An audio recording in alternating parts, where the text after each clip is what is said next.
They thought it's a way of a boy and a girl. Because you are attracted to each other, it has to be a day that I have to pick you to where all eyes are not and do what is not supposed to be done. Calculate it from February, 9 months after, there will be useless bastard. All these children that that they will start celebrating their naming ceremony just because the parents didn't do the right thing. Let all parents use this opportunity to teach your children. This is a Valentine. It's not necessarily have to be celebrated with your boyfriend or with your man friend. Celebrate your friend. Celebrate your mom. Celebrate your brother. Celebrate your colleagues in the office. Celebrate your members in the church or in your neighbors. It's an avenue to show Sister Biodun has been very good to me. Let me give her a gift in this Valentine. Sister Patricia is so beautiful. This is the time to give her flower. Even my pastor has been doing good to me. This is the time to appreciate him as the man of God. My neighbor that has been taking care of the compound and see through my door when I'm not at home, this is the time to buy her a gift. Let's do that to our children, not necessarily put it in the mind. This is the time that my boyfriend will buy me an iPhone. This is the time that he's going to buy me food. This is to take me to that. I'm sorry, I just had to laugh. The way you're going about it. Yeah, I just had to laugh. Because it is all this lack of education that is polluting our society, putting them into crime. Do you know why I'm laughing? I'm laughing because in the social media right now, it is flooded with just what you're saying. This is the time my boyfriend must buy me that iPhone 16. Oh, this is the time he must take me for that sleepover in that hotel I've been looking at. Is that what Valentine is? No. For me, Valentine is a time of love. But when they say love, not necessarily the other way. The other way around. Love. It could be Christ's love. Yes. Just like you said. It is time to tell my pastor, thank you for teaching me rightly. It is time to tell my mother, thank you so much for loving me, for taking care of me. But they turn it the other way around. So please go ahead. This is the time to... Seriously, it's even affecting us. And that is where all this crime comes from. All these men want to satisfy these lustful hearts. So they have to go extra mile to get... This is when you will see them stealing from the companies now. Because they want to buy that gift. They want to impress that lady.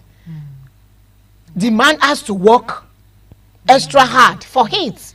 It's not necessary. This is the time for husband and wife at home to settle those grudges. And forgiveness. And forgiveness. This is the time to speak it out. This is time to appreciate one another. You didn't remember to buy a Christmas gift. Buy a Valentine gift now for your wife, for your children, for that kid that did best in the school that you promised to. This is the time to buy her ice cream, to take her to the cinema by the weekend. Not necessarily taking all these girls to the hotel to go and do that thing that I cannot say here. And you all know. And at the end of the day, you start committing crime. You start committing sin. Can we make it where, because it's been so commercialized, as Sister Tony said, that's when people start to commit crimes because they want to satisfy or do things. So where is not commercialized, where is the gift? Because in UK, we remember Christmas. They always say that there's a limit, no more than £5, to buy a gift for him, so that when whether you're rich or poor, so that everybody can contribute. So maybe to try, like, instead of buying an iPhone or something, maybe it should just be something.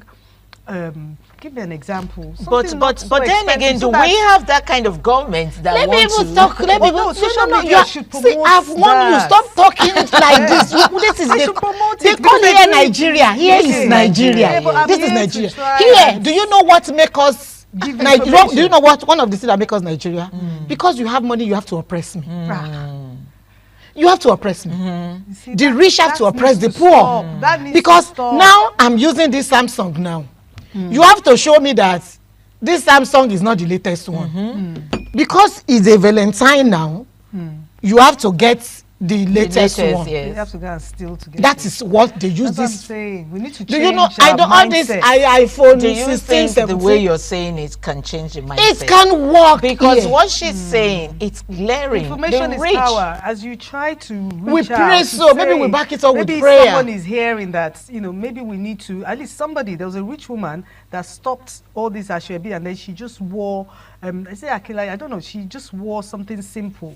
She on wore her, the- but she didn't stop Ashwebi. She didn't stop She didn't stop it. She Ashwebi has stopped come to only stay. She herself. herself. Yes. Yeah, but it's an example. Ashwebi at is least another some bad people topic now, that I don't even like to talk about. because the rich, you can see that some of them, if they can start to be more moderate and all that. I Yeah. don't know, it starts from somewhere. But I at know least that as this. information That's is why I'm getting by, happy somebody about all will this hear. media. God bless And- ITV, because you are doing something great and other stuff, Yeah, because to change it is people's information that we all lack. Maybe when we start shouting about it, talking about it, people will get to know about it and change their mindset. mindset, yes. But ordinarily in Nigeria, rich are meant to oppress the poor. It needs to stop. The word of God says that the people perish because of lack of Because of knowledge, that is what we are So we doing. need to You will see tell them. two girls will be discussing. We say, this Valentine, my boyfriend might promise me had the iPhone 16 Even Pro. cars, we hear You know, them it was promise on cars. By the time in my neighborhood, there was a girl that was celebrating latest Jeep.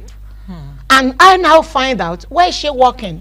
No Where? job, no office. You know one So thing how did I've she get the noticed? Jeep? Our honorable politicians, bless her, as the side chick. Okay, I was going to come there. You have to give me 1 minute. I was going to come there, Toyin. The Valentine has come. We're talking about just the young boys and the young girls. Let's break it down to our men. To our daddies. Yes, to our daddies. Our honorable daddies Yes, at home. to our daddies. We're sorry, we're going to bring it up This to is you. when they will go to that conference of 3 days. Please, it's the Valentine weekend this time. Yeah, I think it's on a Saturday. Oh, wife, mothers, pardon them. They won't come home. We'll start tying them now. Because they use this opportunity. They start they want to treat themselves. But this is when they invite a lot of problems to their life. I used to tell men, that hole is deeper than what you think it is. Because that lady is beautiful outside. Do you know who is she inside? That you will abandon your beautiful mama at home with children. The money that you're supposed to use to bless and celebrate the woman that is behind you, because that's normally said that behind every successful man, there is Beside, yes. Every successful man. Woman should not be beside again, they should be side and back. Because when you are in the side, you don't know who the man is falling onto at the back. So woman should just try and be Everywhere. Side, in right, your home. left, Yes. front, Because back. that money that you are supposed to spend on the side chick to buy a car, to change her apartment, to take her out of the country, treat her a treat, buy her those expensive gifts, why don't you concentrate and give it back home? Celebrate that woman that has been there for you 365 days and the kids. Celebrate that your altar. That woman is your altar at home. Celebrate her. Make good so that we can have peace. So that there won't be chaos. There won't be marriage counseling. They won't see pastor, see therapy, see this after many homes have issues after Valentine celebration every year.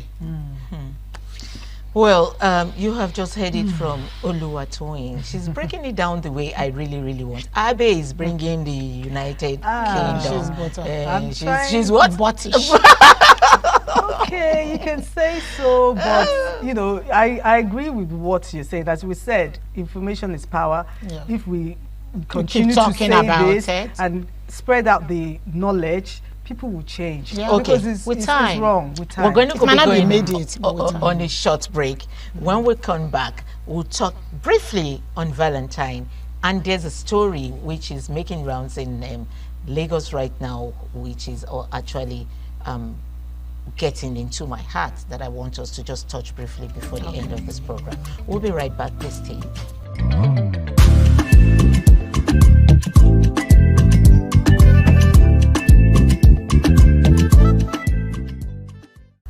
Welcome back. We're still here on WIC. I'm still here with Oluwatoyin, and then we're still here with Abby trying to discuss Valentine. A lot of us has misunderstood what Valentine is.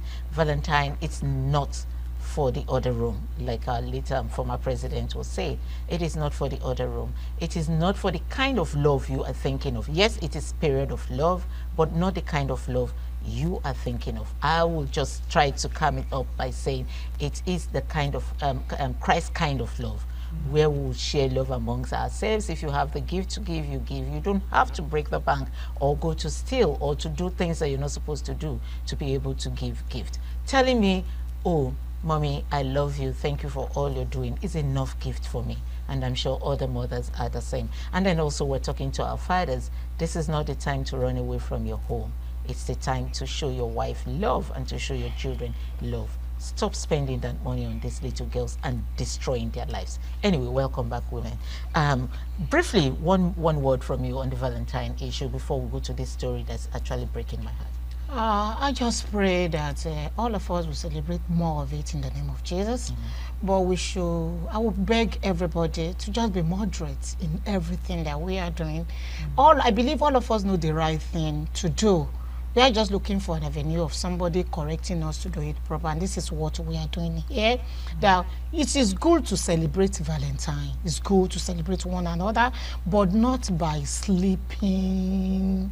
Not in the other way around. Show love, express appreciation, buy gift to even to that domestic staff in your house, to your driver, to the housekeeper, to the storekeeper, your neighborhood. In your neighborhood, show love to your church, in your working place. Let them know you have the love to share, because we have love. God that we are serving is love himself. So let's radiate it all around in a moderate way. Let's celebrate each other. And I'm using this opportunity to wish you happy Valentine in advance. And I'm Thank you, Sister Abby, happy Valentine. Thank you, Oluwatoyin. Happy Valentine to you too, and to you. I'm expecting my gift anyways. Soon. Sunday we Okay, so let's go ahead. Let's hear your one word on Valentine. Just to say that it's opportunity, just like Satoya said, to show love, to give love, and to me, maybe time to go to the less privileged, to the poor in society, visit an orphanage, a widow, do good on the day, and domestic staff, or your staff. So, the opportunity for you to do good and to correct things that maybe, I'm speaking to the general public now, maybe opportunity for you to show forgiveness, bitterness, let it go. Let go of the past and move forward. An opportunity for you to reflect and change your ways. For the men out there, an opportunity for you to appreciate those that really, he said, honor those that honor is due. So honor your pastors, honor your wife, your husband, your child, your son, your daughter, your mother. So yeah, so that's just it. Just honor those that need to be honored, is due to. Anyway, honor those that honor is due to by showing them love, not the other way love. Happy Valentine to you viewers out there. Happy Valentine. Anyway, so let's go to this disturbing story. Because we're talking parenting, we're talking Valentine, how, it all comes about children being misused, because we want to celebrate Valentine. You see underage girls also doing what they're not supposed to do because they want to show their mates that, oh, I got a gift for Valentine, I got this and I got that. Now there's this disturbing story of a 6 or 5 year old girl. I'm not going to use the words the way it is used because of the TV. Okay, so now this girl has been watching pornographic films. She said she watches it from her teacher's laptop in school, and then the teachers have been doing what they're not supposed to do with her. She's just 6 years old. So the teachers have been doing what they're not supposed to do with her. She's good at it. Anyways, from the story, she's good at it, so it didn't just start, So the teachers have been arrested, and the mother was asked, how did you get to know this? and the mother said, this is to mothers, to be watchful of your children. The mother said, one of the days they were seated in the house, and then the daughter went kissing the brother's under. You know, she did it 3 times. You know, she didn't just do it first time and stop, because if she had done it once and stopped, you as a mother would think like, okay, she's sick, she's just playing. But she did it the second time again, and then the 3rd time. You know what I mean, the under. And that was when the mother said, she called her by the side and said, what are you doing? What are you doing? Why are you doing this? And she said, oh, I do it often. My teacher taught me that. So my teacher taught me that, and I do it with my teacher. And so the teachers were arrested, they're male teachers, the teachers were arrested, and they have denied the allegation. Okay, so the case is still on. The teachers said their laptops have been seized by the police, they have not seen any pornography. But one of the teachers said something that touched me, that made me to want to come and say it on air for mothers to learn. He said, why pointing fingers outside? Why don't you start the investigation? Talking to the mother now. Why didn't you start the investigation from your house? If she had done that to her elder brother 3 times, then you should start the investigation from your house. Do you think that is true? It's correct? I said something, that these days we have sleeping parents. That mother deserves a slap. How can you say she has done it 3 times? I won't take first one as a mistake. You have, as a good mother, you have to react at that first time. What brought your intent? How does it come from your head? Wow, do you think you can do that? What prompted her to do that? You silent the first time, you silent the second time, you silent the 3rd time. You are now reacting, talking to the teacher. Actually, there's a lot of things that need to be considerate about. The school has their own fault, because these children spend a lot of hours in the school. But when they come back, no mother should be too tired to check your child. Just like we check our phone every time, we should give our children more attention than our phone. But these days, we have female that are competing with male. We want to make money. The wife wants to make money bigger than the husband.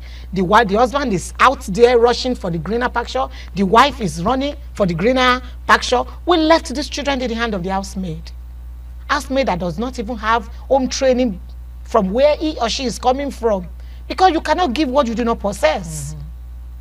You can give what you don't. Yeah. Because those house help to molest our children. And our mothers are too busy. Mothers are supposed to be checking your child. My child is my friend. We talk about everything. Anytime. Few days ago, I woke her up in the middle of night. He said, why, mommy? I said, because I need to talk to you. Let's talk. And we start talking about so many things. I tell you, say, mommy, don't you think this thing is too much for you? I said, it's not too much for you, because you are growing up there. You are coming there. So start learning. Put it into your head. But because mothers are too busy, chasing cloud, chasing what is not important. You are chasing something of today, forgetting what you are, when you are supposed to prepare those children for your future, for your tomorrow. I support that person that said so, because you are not supposed to react at the 3rd time. The investigation should start from the home. From the home. He's one of the teachers that said that. From the home, because it might even be the child that saw that thing in the laptop and got interested and started liking to say it. It could also be the elder brother. It could be the brother. It could be neighbors. That's why the teacher said start the investigation from the house. Because how can she do that to her elder brother 3 times? And the elder brother didn't react. He didn't react. You didn't report it 3 times. 3 times is already a crime. But can I say something? Yes, please come in For here. her to say, okay, because a child, from my experience as a social worker and with children, I know that we need to investigate from the house, but if the child says it's from a teacher, we should not condemn the child or disbelieve that child. No, the teachers in this case are arrested. But this one of the teachers is saying, we are arrested, we're here, we're locked up. Investigations have started. But They can investigate. why don't you investigate also From from home? the house? Yeah. From the home. But what they would do, shouldn't. yeah, I'm not saying they should as well, but also make sure, because they're also trying to push for that. Because from experience and from that, when a child does say, that, the person that has, you need to really investigate that person. But also for it to have, because as Satori said, you need to ask your child every day what's listen, happened. Abby, you're probably not getting this story clearly. I am not saying the teachers should be released or freed, okay? But I am saying the teacher is right to have said that this investigation not saying- should start from the house too, because the same mother said that when he took her out, the daughter out to a friend's house, the daughter's classmate, who is a boy of her age, she went kissing him. So this thing something has that you have been been on. all along. Yeah, that's The because mother is for careless. that child to have done that, because obviously if like what I tell my daughter every day, I say, I ask her a question. I say, please, if anything happens, anything, don't be afraid to tell me. I'll back you, because one thing about abuse is that you don't get to hear until they're adults. Do you understand? And by that time, because I know someone in the family now that she was abused when she was young and everything, it was until, but by that time, how do you get evidence? How do you, Yeah, you know, most get- times so they it's silence a bit too it. late. So, I always tell, it's good to talk to your children and everything. And in that case, I do understand, because for her to, to investigate in the house as well, because it should be something that is probably, done in the house and also in the school. In the school, as yeah, well. she probably You took it understand? from the home and then to home the school. Escalate it But to the it's school. just the last thing that probably happened to her that she said, but if they need to talk deeper, she will say more. She'll say more on things. Yeah, it's true. They do need to. The to good thing investigate is from the parents house. should be very, very watchful and monitor your I child. was going to come often. there. Okay, Yeah. how do parents? Okay. Like children- now, they have one opportunity that we don't have. Now, all of them in school now have opportunity to gadgets. We don't use that when we were in school, remember?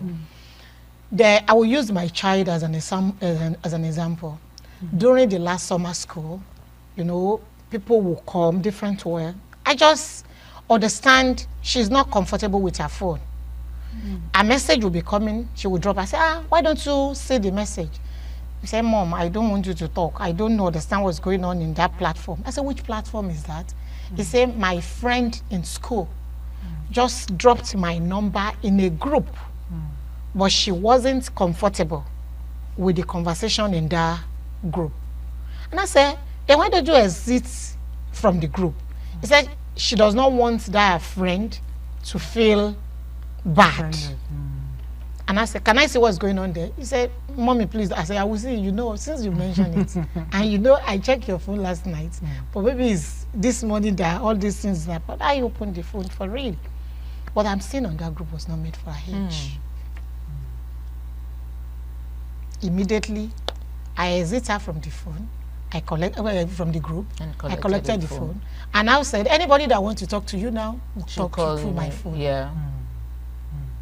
Any important group that you are supposed to join academically, give them my number. We will do it together. How many parents are doing that? I was just lucky because I've created that friendship and bond between the two of us. Do you know, in some home, even the children will be complaining. We don't trust those children. We ignore their hair skills. If I ignore that face, it will have escalated to what I will not be able to control. So every mother should do the work of police, of judge, of CSO in your home. Monitor your child. Do the work of the teacher, everything together. Every parent, not just the mothers. Every parent.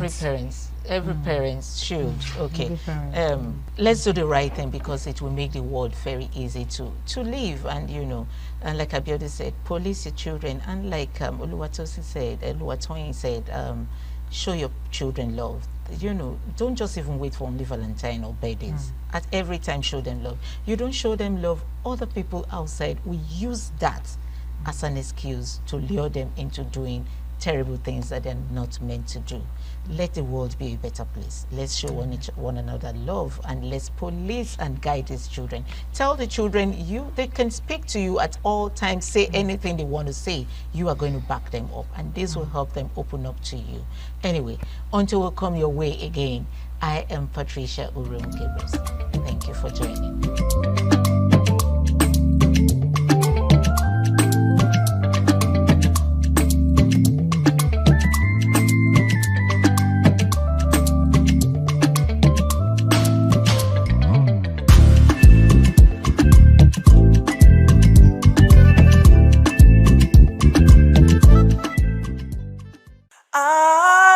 ITV, certainly the best.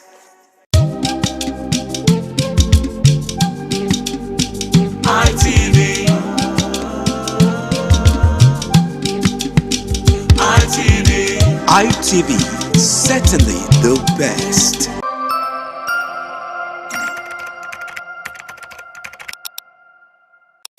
ITV, certainly the best.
It's sure always an exciting time to have you join us on the program Heritage with yours sincerely, Oluije Uihokai. Today on Heritage, we'll be taking a ride down to Ovia Northeast Local Government Area, Okada, to go see what they have for us as far as Ovia Festival in Okada is concerned.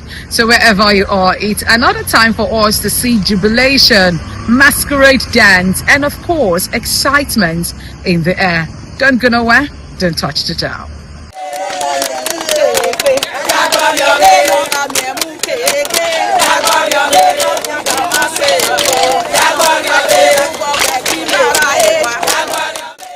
There was jubilation in Okada community, the administrative headquarters of Ovia Northeast Local Government Area of Edo State, following the commencement of Ovia Masquerades Festival.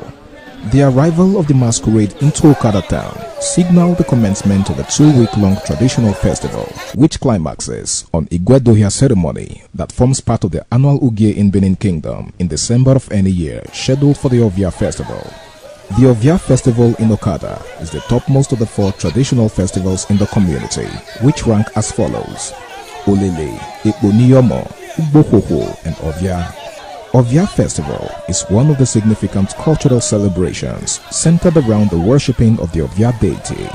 It emphasizes peaceful coexistence, purity, cleansing of the land, community bonding, traditional rituals, dances, and reinforcement of cultural identity, often tied to the festival.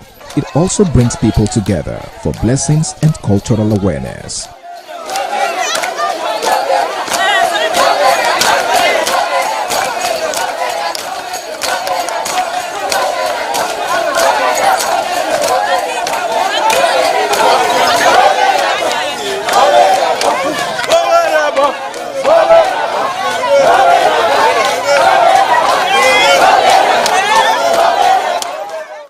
The spiritually infused Ovia masquerades appear in the community one after the other in line with customary norms to perform an alternate day for the spiritual head of the Benin's, His Royal Majesty, Omonombanedu Ukuakpolokpolo Eware II, Oba of Benin. Community traditional leadership in their order of ranking, including the Odionwe, who's the community head.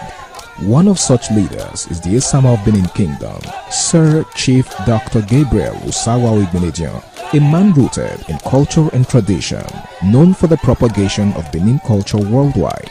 Ovia masquerades pay homage at the ancestral home and performed to the admiration of all.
Ovia mauna oye na una be huwa na be ma be huwa ro na e na we sun wo keke egbera e magwalo boy no we ama no mo area Ovia ogbe emi a lo o ro pe ana ku na mi na lo gbe odo ogun ne ogun no keke ne egwa e bo na kede opopo mayawe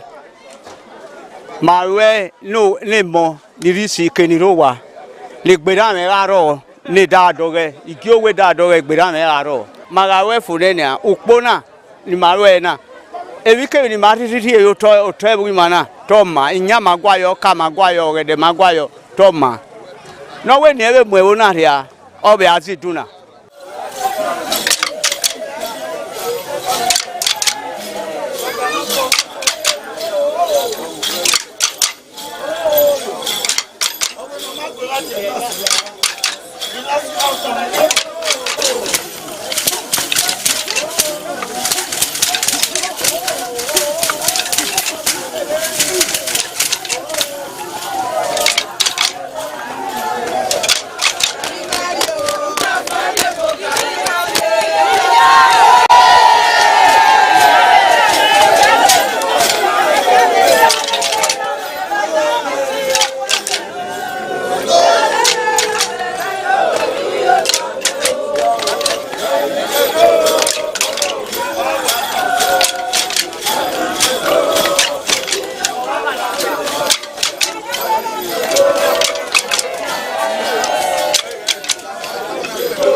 I'm very happy that Okada can continue what we are starting from the beginning, from those days.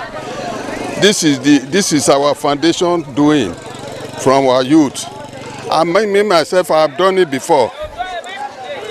And somebody like me, 1981, I went to Ovia Festival. I performed it, the same thing what we are doing today. Every youth, you have to communicate and support it. Even my web by my able. Able, I adore level ye. I see a name enough. I give in me here, ye have able. And I give in or ye. Anywhere here with the bill at the hour, my no cake now. No, here to do level. Who gave them Madonna? Who gave God by my dress? Oh, God, no one, my wife, as a man talk by. I'm your giver, as my baby, I want the armor. My together, my dress is so. Here, there, qua. A banner, I so well. A banner, if you go, I so well. A bona or the levona ye. A bona gave me with Davona. I went with Davona. Whatever now, who are free in Europe by soon. Hundebon, and Hunde Gebon Adona. Oh, yeah, oh, yeah, The Ovia masquerades also pay homage and perform for the second in command with much excitement and songs from Okada women.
The masquerades and their guests later converge at the elders' chamber for consultation and final dance of the day, called Ewa, before the elders and the community with much applause and greetings.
after a well-performed dance, the masquerades consult with the ancestors whether the festival has met with expected performance of the day or not.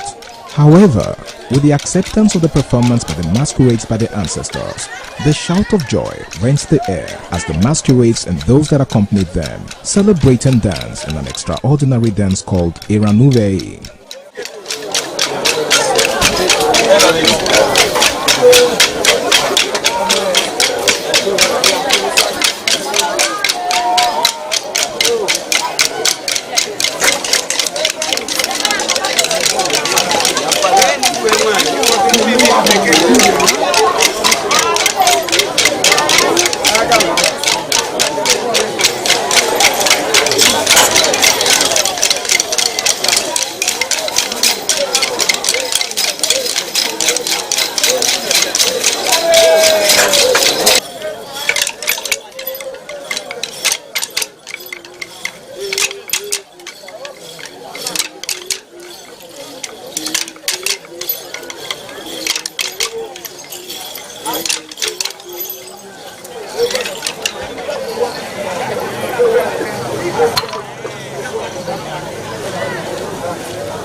With the successful conclusion of the year, Ovia Festival that attracted Okada sons and daughters, tourists and other visitors from the globe, the masquerades offer prayers for the physical and spiritual well-being of all sons and daughters, inhabitants and well-wishers of Okada, before returning to their ancestral home for permanent rest till another year of celebration.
Okada town filled with celebration, jubilation, and everyone excited for the fact that Ovia Festival in Okada was a success. Masquerade display, wonderful attire, and not leaving out the traditional music and, of course, drums. Till we'll be seen again next week for another exciting time on Heritage, getting you closer to your culture and tradition. Till then, you have yourself a blessed day. Bye for now.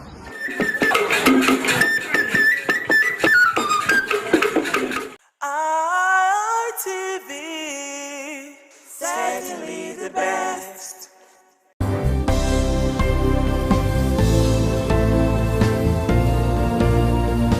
Thank you very much for joining us on the program Healthy Living. What is the kidney? The kidney is an excretory organ in the body, which is for metabolism. Tuberculosis affects many organs in the body, but the common ones it usually affects is the lungs. Epilepsy is a neurological problem. Okay. It is an injury in the brain which causes someone to begin to convulse, to go into fits. It is curable, but the cure is a long-term thing. If you eat well and avoid those risk factors that will make your immunity to be down, then the risk of contracting tuberculosis will be reduced. If you're healthy, then you're wealthy.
ITV, certainly the best.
Thank you very much for joining us on the program Healthy Living. What is the kidney? The kidney is an excretory organ in the body, which is for metabolism. Tuberculosis affects many organs in the body, but the common ones it usually affects is the lungs. Epilepsy is a neurological problem.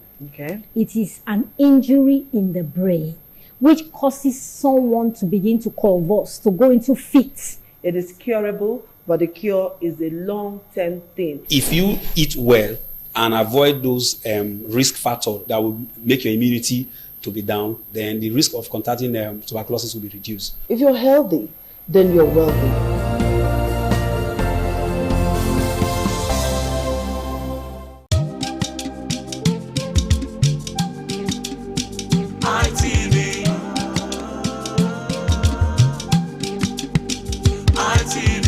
ITV, certainly the best.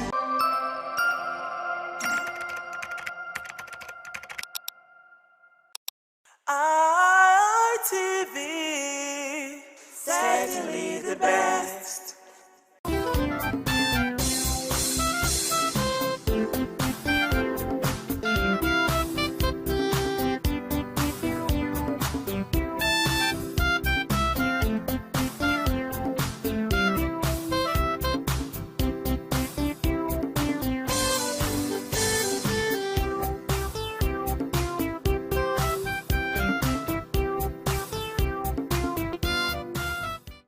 Good morning, tech lovers. Yes, you're tuning into Tech Today, that one program where we discuss everything, anything technology, where we'll break it down to you in simple terms and we'll let you understand what we're talking about when it comes to the world of technology. Yes, my name is Momo Lawal. You can call me Mr. Kankan and you'll be correct. Today, we'll be diving into something that is changing the way we live, the way we work, and the way we learn. We talk about it every day. It's called AI chatbots, artificial intelligence chatbots. Yes, from the popular ChatGPT to Google Gemini to several other chatbots that we have out there. These smart assistants are helping Gen Zs, they're helping the millennials, they're helping everybody to create content, helping them to, small businesses run efficiently and also making everyday life easier. But now the question goes, are they really helping the future or is this just a hype? Well, we're going to explore this today, and I have a guest today. He's a tech, I want to call him a tech guru, but then he's a back-end engineer, Alex Oche. Welcome to the program, brother. Thank you for having me, Momo. Oh, yeah, thank you very much, and thank you for joining us in the program. So, Alex, we're going to talk about this artificial intelligence chatbots, and but before we go into that, we're going to, talk about what is happening in the world of tech. We're going to share what we call the tech updates from the global perspective to what is happening here in Nigeria. Stay tuned for the next segment, which is called Tech Updates. Don't go nowhere.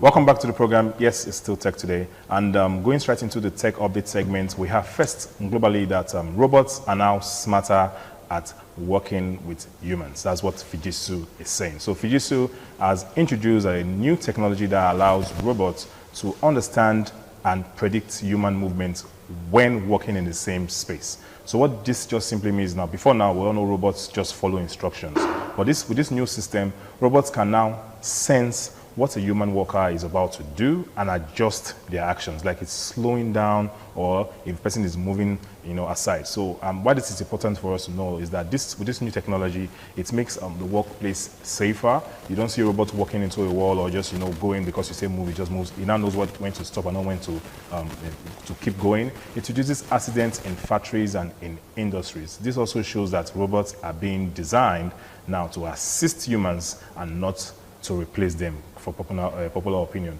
And also this means that this future of work is a collaboration and not competition. Alex, this tech update about robots, we all know what robots are before, and now we're having them now doing things like assisting their, and not just following instructions, but now becoming an assistant. What do you think about this update, brother? For me, I think it's amazing. Okay. The fact you have somebody who understands you, a bot who understands you, who can even think for you. So it's amazing. It's a good one where it's a good one. It makes you active. It gives you insights. It lets you know what's happening, what's going to happen, and what has happened. All this together, sourcing out these informations, and you have it at your fingertips. It's amazing. Thereby making life easier. All right. Next on the tech update, we have global and experts are warning about AI, that is artificial intelligence, becoming too powerful.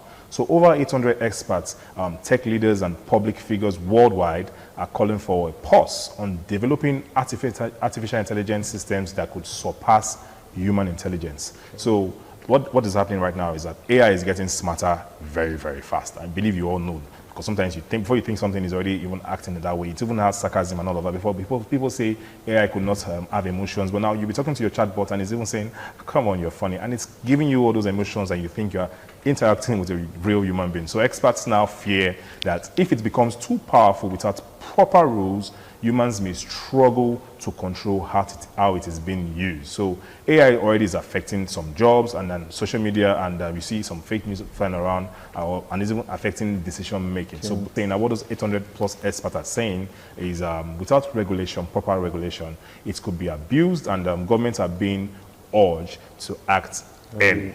Alex, I think this is a wake-up call for governments and people around that use AI. So this update I think is a valid one and it's a good one. It is, and it's here to stay for us to actually regulate the AI, know what it's about, and then make sure it doesn't go overboard. Yes, it's a good one. Imagine AI. I think I watched a episode on the series one time when you see the name of the series is Love, Death and Robots. Okay, so this AI chatbot now started overdoing the work. It was supposed to be a cleaner, a vacuum cleaner, but now it now started being a smart vacuum cleaner and now started purging the house and purging the owner. So without regulations, we don't know where AI is going to go. So the message is very simple: AI progress must go hand in hand with safety and responsibility. Lastly, on the global tech updates, we have that McDonald's is using artificial intelligence to run its supply chain. So McDonald's has developed AI, artificial intelligence, to manage how food and supply move across its global outlets. So AI now helps McDonald's predict how much food customer will need, where it is needed, and when, so they don't overstock or run out. So this is something we should care about, and it's an update that we should know, because now it means that we'll have less food waste and faster services and lower costs, which can even help to stabilize prices. What do you imagine this, Alex, being brought into Nigeria here, and you see our food out? It seems you like food very well. Exactly, my point. You know, if this is being brought to Nigeria space, you know, it will cut down a lot of wasteful resources. I agree, bro. Where you get to know how much it's being. But for example, you have to employ an accountant who has to know how much you need to manage. But with this sort of AI, it gives you everything.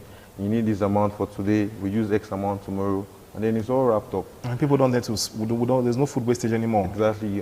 Cost of labor, so many things. It's cut out. It's cut out. AI is really helping the world. Now, going local now, the tech updates happening here in Nigeria. First, we have Nigeria's approved satellite internet companies. So Nigeria has approved satellite license for companies like Amazon's Project Cooper to provide internet services. So what this simply means is that instead of relying only on cable, that's fiber cables, optical cables and all of that, or network masts, internet can now be sent directly from satellites in space.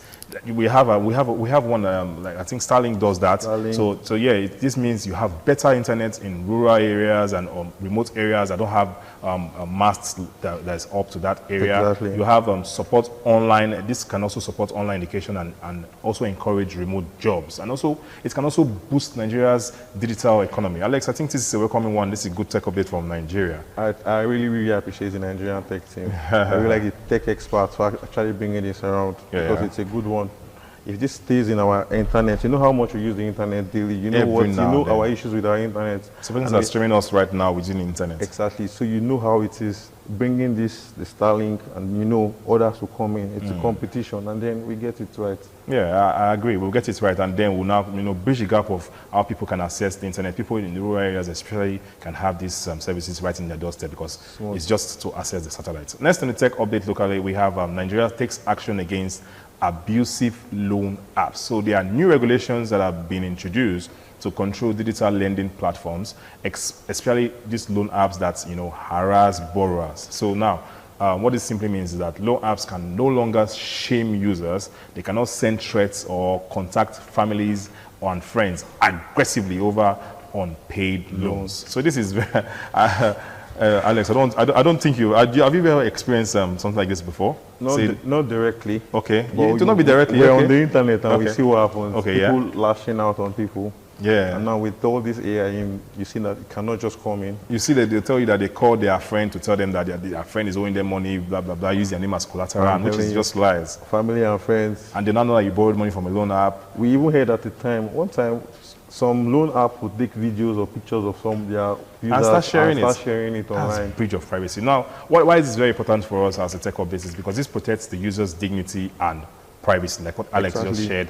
It also encourages fair lending practices, and also it builds trust in the Nigeria fintech space. It's a good one. I think it's a good one, and I'm enjoying this tech update. So technology, of course, should solve problems, not create new ones. Lastly, on the tech update segment, before we get into our topic of today, Nigeria pushes for a unified AI strategy. So the Nigerian Communications Minister has called for a national and African-wide plan on how AI should be developed and used, similar to what what they're calling out in the global scene. Yeah. So instead of scattered efforts around, Nigeria wants a clear roadmap on artificial intelligence. They want to know how it's being built, how it is being regulated and applied across different sectors. So, Alex, this is a talk update that I think we said similar thing globally, and I was saying it now that the NCC is now, putting it in Nigeria. I really want to thank the NCC for actually bringing this, or should I say foresight, for bringing this in Nigeria,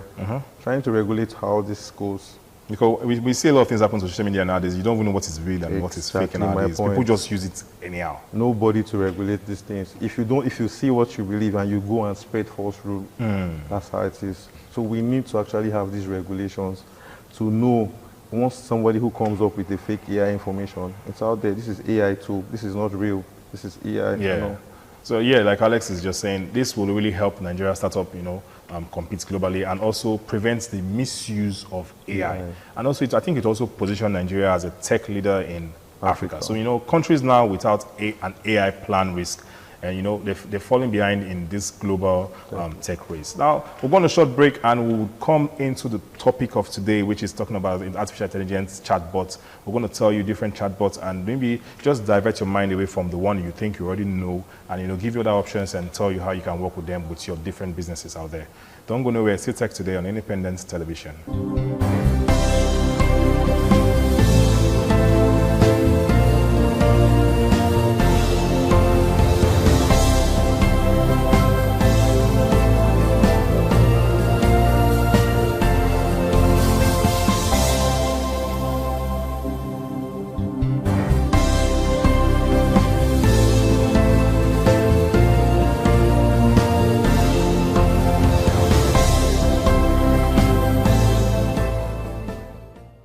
Welcome back to the program. It's Still Tech Today. Yes, we just introduced the topic properly, artificial intelligence chatbots. We know AI is no longer a future talk right now. It's currently in our phones. We use it every day in our businesses, and we use it in our classroom, anywhere, workplace, and all of that. So from different chatbots out there, we have the ChatGPT, to Google's Gemini, to Meta AI chatbots, and even different fintech companies, banks are also using different chatbots to make customer service easier. So this is becoming an everyday tool. And today on Tech Today, we are going to compare popular AI chatbots and how they work, and even why they matter to the Gen Zs, to the SMEs, and to everyday users out there. So Alex, I told you he's a backend engineer, I want to call him a tech guru. So Alex, which of these AI chatbots, which of them have you used before, and which of them do you currently use, and why?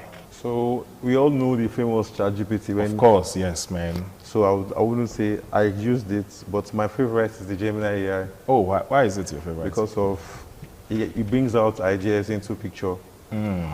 I don't have to pay a videographer or a cinematographer or a video editor. All I need is give this prompt to this Gemini, work on it.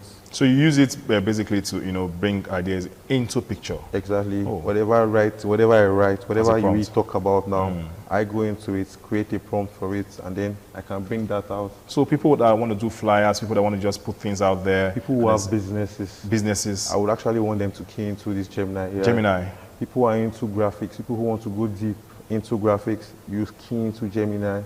It gives you an idea. It's just like what we said earlier. When you create an idea, and this bot understands your idea and refurbishes for you, it gives you different options. Then you, on your own as human, you know how to weigh them. So that's my best for Gemini. I think I also like I like using if I don't use ChatGPT, obvious ChatGPT, I also use DeepSeek. I use DeepSeek sometimes because when I really want to, except when it has to do with a lot of maybe engineering things, I want to maybe do some codings and I want to also create a small program, a small software just to, or maybe we have this automation nowadays. I like automating some of my things. If this happens, then do this like this. I learned how to from using. I was exploring DeepSeek, asking questions, and I learned how to. I can now apply for a job by just filling a Google form. Sure. Yeah. The prompt will just help me to just do that for me, and he will send an email to the recruiter for me, and he would send my CV tailored in that manner. He would send a cover letter tailored in that manner to And it just makes life so easy. When you go back and see it, you'll be like, oh, good. All you have to do is look over it. So yeah, well, don't just sleep on ChatGPT all the time and thinking, that's all I know about using different chatbots. So AI chatbots, they are softwares that are trained to understand and respond like humans. Okay, so they help you with writing, they help you with researching, customer service, learning, and doing a lot of creativity. Just like Alex said, sharing that you can just make a prompt out there, and from that prompt you get a picture of what is just an image of what is saying. So now, why do you think these chatbots are booming? Why do you think people are now falling into this chatbot now? So for me, I know one thing about the chatbot is it's an assistant. But then people will argue that we have Google. Why don't they use Google searches anymore? They want to use AI chatbot. And I will explain to you. Okay. I can go and upload any information on Google. Okay. But I cannot upload on ChatGPT. ChatGPT can go on Google and pick the best from Google. ChatGPT can go to what's the other search engines, Bing and all. Bing, pick what I need because of the prompts I've given my bot, the AI. So for Copilot, I use Copilot as well. Oh yeah. So most times when I use Copilot, and I want to if it involves coding or anything, once you use Copilot on GitHub, it tells you, oh, this is the best solution. You can use this channel A or this channel B. You don't have to do with coding. All you do is look at what you're going to arrive at, and once you get to that point, So one thing, if we rely solely on ChatGPTs or AIs, you cannot get your finished product. Because I have a problem that I feel in the future, I'm scared that these AI chatbots, whether GPT and all of that, will not make humans think for themselves. So if you see it that way, what you said is correct. But if you want to learn, you are the one giving the prompts to the AI. So you tailor the prompt to what you want. That's you working. Well, yes, I'm saying that, for example, people will now become so lazy. They always go and tell them, draft a mail saying I'm not going to come to work tomorrow. The next 2 weeks, draft a mail saying I'm not going to come to work tomorrow. Same prompt, maybe just tweak a little bit, maybe say I'm sick today. But people may not learn to just know how to draft a mail in that.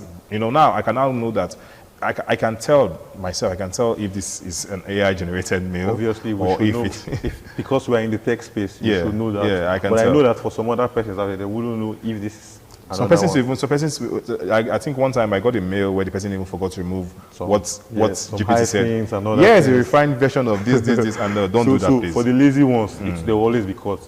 But one thing I know about this, once you do this, you take your time and read what it's given before you send it out. If you send the mail and say, oh, ChatGPT, help me send the mail to my manager, I'm not going to come today, I'm feeling sick. You still have the objective to read that mail and understand, tailor it to a way it suits your boss. Sometimes we tell chats, can you reply this as a human? Yes. And do you know that it replies it, you now seem as if it's, no, I will tell you, don't be so AI-ish. Thank you. Be human, and it just gives you a different response, and then you say, wow. So sometimes when it gives you this answer and you read it, you learn from it. But when people just copy and paste it, that's the issue you're talking about now. So let's bring it to Gen Zs now, because I know they use it more than we do. Sure. Because some of us don't even want to go there, the millennials and all of that, but they use it more than we do. Now, how can this help them? Many of them are still in university, help them with their homework. How would they help them? Because some persons want to just, while they're doing their studies, they want to also create content. So how do you think this can help them create content and even help them after leaving university for their career growth? And also, what are the warnings or the signs they need to avoid whilst using this ChatGPT, this chatbots? First of all, I advise every Gen Z out there to see this AI chatbot or whatever, or this AI chatbot as a researching tool. Don't just sit and relax. This is my assistant that does everything. Yes, it's your assistant, but it does your research for you. It's part of the research process. You do this, you go and find out that, oh, this is what's happening, and then you come again and understand. For example, you said something about content creation. I want to create content about tech. I go to ChatGPT and ask, what's the update on tech? What's this? It gives me, I cannot just come and take whatever chat gives me. I go myself, I understand it. It's part of us reading it. We ought to read whatever chat gives us And I will tell you, the chat is not always correct. It's not always correct. And they won't tell, they put the disclaimer out there. That's why you have to know. I think prompt engineering is something that people need to know how to prompt, tailor your prompts to this particular thing you're looking out for, and don't be so generic. Yeah. Yeah. Now let's move to the entrepreneurs, the SMEs. How would you think using this AI chatbot will help them in their business, assuming they are, they are for customer support or for the social media, managing social media, or they are, pushing their content out there or advertisements, and also helping them for maybe their business plan or proposals, or how do you think this AI chatbot? I'll come from the customer experience side, customer service aspect, because it's very, very good tool for that. Okay. You have a business, you're not available 24/7, but with that bot set on your website, it answers your customers for you. It gives people, if Momo is into, let's say, Momo has this airline services. Okay. Momo is traveling in Belgium now, and I want to book for a flight for myself. I reach out to Momo. The bot will help me because of the prompt you've given your bot. Yeah. He sets my flight for me, gives me the exact prices, and then it makes it easy. That's for your business. Yes. Now, for, let's say, small customer success business, I don't want to start mentioning brands. No, let's say you have your business right now, and then your customers, there's a glitch somewhere. Your customers are furious online, texting, hi, this is not working, this is not working. The bot is there to help them know that. Though we know Nigerians, I will tell you, we are not patient with the bot. But once you arrange your bot in a way, it lets them know that this is the issue and this is what you should do to troubleshoot. Yeah. So once you troubleshoot, your problem is half solved. You know what's happening. So that's why I feel for every business, there are different parts where this AI tool is very important. Yeah. If you don't use it for your graphics, use it for accounting, use it for different aspects. Use it to plan your business, use it to even save money and save time, use it for, like Alex said, customer service automation, just answering people, even WhatsApp, use it for WhatsApp businesses. Thank to you. say, hi there, this is Thank you. so and so business, I'm not available right now, leave this message. Message People now go further to even engage in, following up on that, to say, okay, what do you want to buy? I want to purchase 3 bags of this and that, okay, how many quantity, where are you located? And it helps you, and it works 2/7. It's already there, so you don't have to be awake all the time to reply these messages. Now let's talk about the risk, the ethics and limitations that we'll have.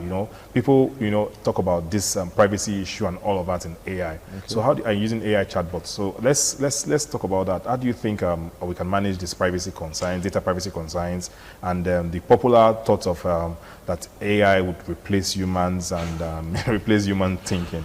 Or the human's creativity per se. That creativity part about us humans, AI can never take that away from us. I keep saying that because you give these instructions to the AI. The AI cannot work without any human. You prompt this AI. So if I want my AI to work for me this way, I tell him, I want you to be this for me. I want this result in this route. It does that for you. Then it brings out other options, more for you to choose. Okay. So I don't see AI. I see that for those who are weak and those who are lazy, let me use lazy, it might affect them. Okay. But what about for data privacy concerns? So now, when it comes to this data, I see it as a good one because with AI, I cannot share some of my data. Okay. What kind of data are you not going to be able to share? Let's enlighten our viewers out there that what they shouldn't share on using these chatbots. Anything that has to do with privacy, anything that has to do with your personal life, you don't tell ChatGPT these are your hobbies or this is who I am. You don't go and explain yourself. You don't give the chat your bio. Don't go and start telling your chat, oh, my name is this, I'm from this. That information is too much to give out. Well, so persons may want to argue and say they are telling that so that the AI response can be tailored exactly for them. But that information is out there in the open now. But nothing out there can be secret. Even when you take a picture out there and say, I'm right here in Texas or I'm right here in New Benin Market, it's already out there uploaded in the internet. As soon as you post something and say, hi, I'm down here. No matter even if you delete it. It's still there. It's still there. Even on your phone. Even if you delete it on your phone, I can still get it on your phone. But at least people should know that AI is a tool and it is not a master. So you control it. Don't let it control you. Yeah, exactly. Now, wrapping up on this interesting conversation, I want to ask you this question. Okay. Would you trust AI to run your business for you? 101%. Oh, really? Yeah. You would just trust AI to run a business for you? I would give my AI my prompts, monitor it, and let it run it for me. And you think it won't make a mistake to do something you don't want? It won't make, it would make mistakes, but one thing is I get to correct that and it doesn't happen again. Because once you set a prompt for an AI. I will take you to chat, customer service again, respond on this gambling, respond to this. It cannot make mistake. AI cannot take an answer for something else to drop another thing. Yeah, actually. So, although there was a time I was in ChatGPT. He made a mistake about a particular figure when I was calculating, and I was like, "Why did you make this mistake?" And all of that. He said, "I'm sorry, I forgot. I thought you wrote it as this, Exactly. and he explained why the mistake happened. And then I was like, "Don't do that again. Always cross-check, double-check before you give me a response." And he said, "Moving forward," and he stored it in my memory that I would like that. So, wrapping up on the program, for those who don't really use all these chatbots, what is your last word? What are your final words to tell them about that have not used chatbot before, and maybe they are using only one particular chatbot and they don't use any of this that I just mentioned? The world is evolving. I don't want any of you to be left out. We have to use these tools. These are meant for us. We started this thing started as little as text. Now the AI is everywhere. We have bots. Yeah. We need to use remotes to do things. Now it's just by saying your voice command and then things are moving. So how long would you wait? All we have to do right now is get along with this, join the band, use it and be beneficial, get productive with these things. Before you go and call someone and say, "I want you to come and help me do this," the bot has done this for you. The AI tool is already ready at your beck and call. All you need is a phone, a smart internet, and then you are good. So for those of you out there, I don't want you to sleep on it. Go into this thing. Whatever issues you are having, ask your bot and see. It will give you an insight. Then from there, you can start solving your problem. Thank you very much. I did not want you to even stop giving that advice out there. Yes, it's been Tech Today. Thank you very much, Alex, for joining us on this program. Yes, I want to just end by saying that AI chatbots are not here to replace humans, but they are here to assist humans. So the real advantage out there is, like Alex shared, is knowing how to use them wisely. So whether you're a Gen Z, you're a business owner, or just curious about this, or just watching the program for the first time, AI is now part of your world. So, those who understand AI today will lead tomorrow. So before we leave the studio, I want you to know that we do this also on radio on Monday by 8:30 p.m. till 9 p.m. Every Monday is on radio, 92.3 FM, Independent Radio. So thank you, Alex, once more for coming to the program. I really appreciate your time. Thank you. We'll see more of you again. Surely. All right. So always know that in this world of artificial intelligence, in the world of technology, it's good to stay curious, stay connected, and stay very informed. Until next week, my name is Momo Lawal. Bye for now.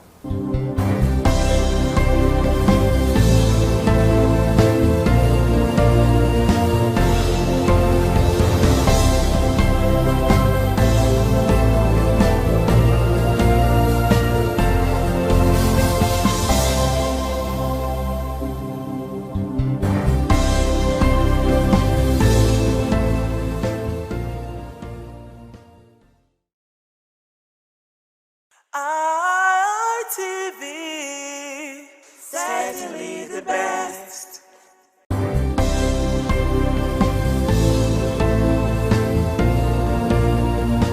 Thank you very much for joining us on the program Healthy Living. What is the kidney? The kidney is an excretory organ in the body, which is for metabolism. Tuberculosis affects many organs in the body, but the common ones it usually affects is the lungs. Epilepsy is a neurological problem. Okay. It is an injury in the brain which causes someone to begin to convulse, to go into fits. It is curable, but the cure is a long-term thing. If you eat well and avoid those risk factors that will make your immunity to be down, then the risk of contracting tuberculosis will be reduced. If you're healthy, then you're wealthy.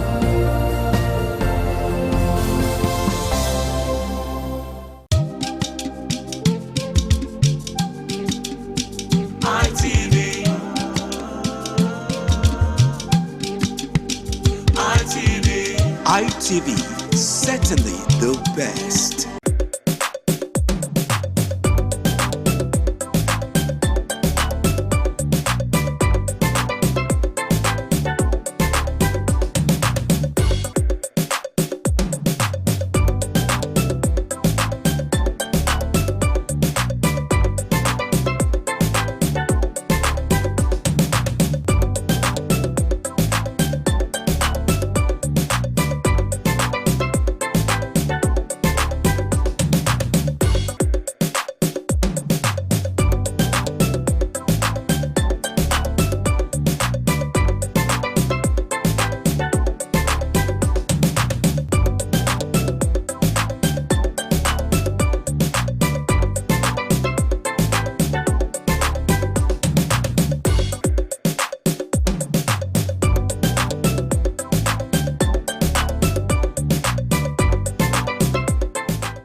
Waya bota now. Ugi bota we say niwa. Na ya fere bahabe uza no gbera. Magwa ka ehun. Mana terun wa dole wo na yi. Solobo no la owo. Ma ya fere na nirun. Na ma la o da o. Owo wa ri ma. Owe ewo idun ni ma ye. Ewo ni ma na nirun. Eni ma nirun ge no salobo la no ge ase ni ma ya fere. Ọba àtọpẹ ṣe níwọn ẹdẹ náà na mara ma gwa kan ihe wo ihe bi ha kinewo wo kine owa ni ma ye ihe sọba na gihe mu maria iru ni ma na no ya na ogbo egwa ye be na de na ore wa go teme Victor Ebizugbe ẹdẹ náà wo wa de na wo zamu ya bi total Africa pa ti wo wa ni wa gbe okoto ni wa dan he erin na kan gwa hu da na tere ma wẹ́rẹ́ àwọn ẹ̀rọ ló yá àárẹ̀ mi ló yá lòdẹ́ ọba àtọ́pẹ́ iṣẹ́ ọ̀rẹ́ wa ọ̀tẹ̀ ẹ̀ pásítọ̀ ọ̀hún lámúrè. Ìwé ẹ̀dùnọ́gùn mi wà bí ẹnìyẹn ká yìí fún ibùsọ̀ ọba gọ̀ ẹ̀yà rọ̀ wà bí dàn yọ̀ ọ̀sà ọba ẹ̀gì màmí òkú yẹn rẹ̀ gbé o ọba àtọ́pẹ́ yìí. iṣẹ́ ìyẹn mẹ ọ̀sà ọba sẹ́yìn jẹ́ lórí ẹ̀ o lórí ẹ̀dọ́ba yọ̀ọ́kọ́ ọ̀rẹ́ ẹ̀dọ́ yàfẹ́ ẹ̀ náà bẹ̀ ọ̀ká ẹ̀gbọ́n ilẹ̀ yàfẹ́ mẹ̀rẹ́gì òtún wà yà sábàánù la ọ̀nà mọ́kù yẹn rìnrìn ẹ̀dọ́ yàfẹ́ ọba àtọ́pẹ́ ẹ̀tọ́ ẹ̀nìkan ìhẹ́n ìrìnàkí ìmáyẹn ó ní ebòtẹ̀ kọ́s ẹ̀ ma ẹ̀ nà tiẹ̀ n'obi ọ̀ma ẹ̀ nà tiẹ̀ n'ẹ̀wọ̀ ẹ̀ nà gúvẹ́ ẹ̀ nà tamọ̀ yà tiẹ̀ yọ bẹ̀lùwẹ̀ náà ẹ̀ wọ̀ wẹ̀rẹ̀ ni wọ̀ náà yà tiẹ̀ yọ ìhẹ́n ni ọ̀rìà ni. Ihe dọ̀lì mi yìí sọpọ̀ àwọn ewé kìnìún yẹn náà dọ̀lì mi yìí kùdà wọ̀ ẹ̀mú yẹn yìí mi ní ọ̀ma yẹ yọ̀bọ̀ kàn ẹ́ ọ̀hún àjọ máa rí ra ẹ́ ọ̀hún àjọ máa mú ẹ́ ọ̀dọ̀lẹ̀ yìí wọ̀n yé rè kàkà bọ́ kìnìún yẹn náà dọ̀lì mi yìí nìyí wọ̀ ẹ̀yà rí ẹ́ ẹ̀nìyàn nyà ẹ̀ mọ́ra rí ẹ̀ wọ̀n ẹ̀ ihe ni ọgbọ̀n wà ní níwọ̀n ọ̀tẹ̀wọ̀n Victor Ebizugbe ihe wọ̀ yé ẹ̀ ẹ̀nà nọ̀ra ẹ̀nà tiẹ̀ yẹ wò nọ̀ra. Ihe ẹ̀nà tiẹ̀ yẹ wò gbẹ́ ẹ̀wọ̀n ẹ̀ nìbọn lọ́wọ́ ihe agbada nà ọmọ nífà nà ọ̀rọ̀ ìgbèrò bọ́ náà ọ̀rọ̀ ìgbèrò bọ́ náà pa tó pa ihe ẹ̀nà mọ́ yìí gbé fi ọ́ ihe kẹ́kẹ́ bẹ́ẹ̀ bọ̀ ọ̀pá yẹn àhín tí yẹn àjù fi yẹn kíá èmi ìgbà sọ̀nà ma ó tì hẹ́ yọ wàhálù dà ẹ́gú tì hẹ́ yé mi no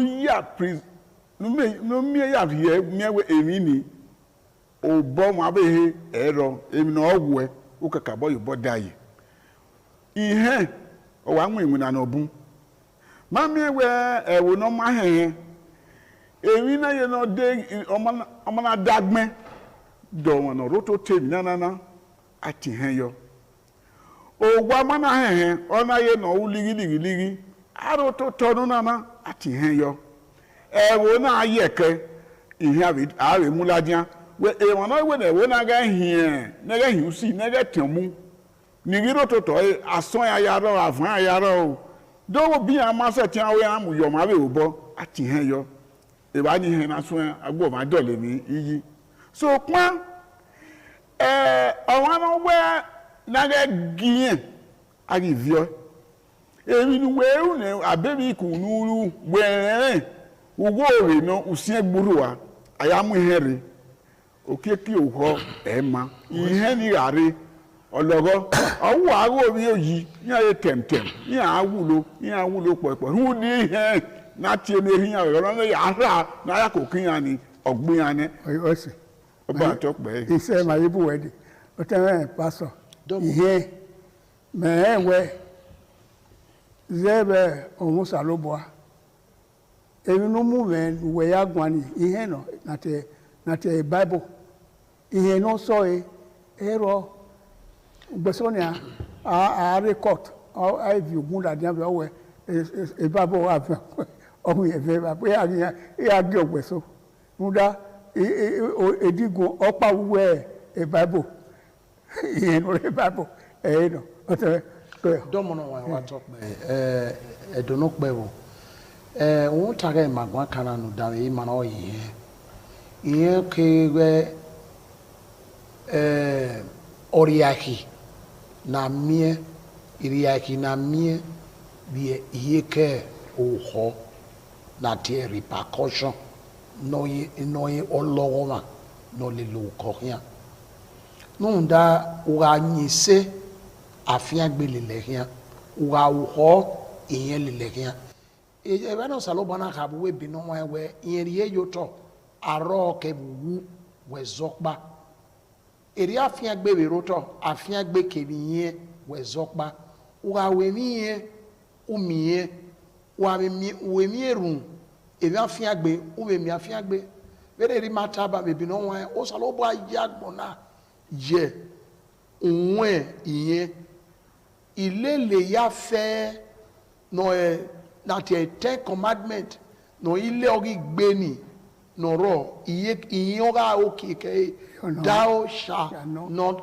kill ugagi kill ne oni uriye abiye okike ema we no ti meka e ba no ka we emi na ko aro ayiso emi wa akoro e ma yo bo ma ko aro wa kiri ete egbo ma odeno do zori egbo ma wa lelu obo ni oyiwe na ge benu tai ba ge no tolo ma gbe not irepe wa fi egbo una firi eso o mana kan ya tun mu won irepe oreba o be bon nyawe obo na ebe tolo we be bo yen mi sunu da we o sika muene eriye mi iyeki o ezepo ye ne gbe fi we ken we won we tolo ano we ya tolo nu ya ewu egbe ya ne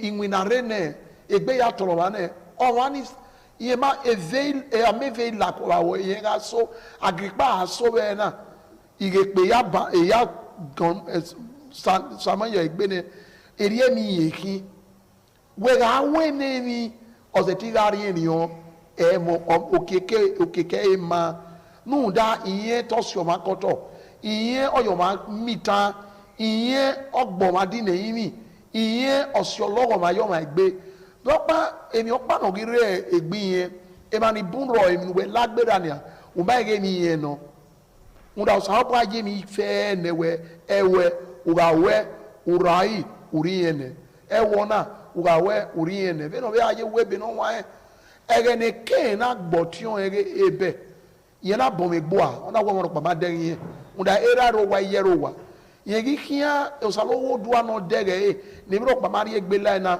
ona tie egege eke ori gba odu ona we ha ona we no sa oba tie we ona we boni akinu wo we mi ya ona wo tun wo no pe na tie ebe owo yan maka gba o ebe yan maka be ri e oboje o e dado okin ge eyan ne ogbogbo eri ebe eyan no ge oso won na we ya boy ka be lodo pa ona we wa we owo yan ma me ni e we ona wo ma iye we ni e ka ma na we iye enu baba iye de nu aduza ona we esagion tun enu to mi ovie buye ga de ne ona we gin ta ma wona we ebe bo akia ona we nda ebe akporu edi lo wa ona we yen ro we dagbon ne no ri mi o kan afiru gbegbo e kan owa uwe la ma wa ma be la wo wa u sa me no ma won ma be nwa me no ko bo were ona ti ran di ne aba we gbe mi ade ke to afie de na e na unda ori yen ne o sa no go do ati ne wa gbon ma u ya ri azigo u gbe emufua o u gbe emufi eze o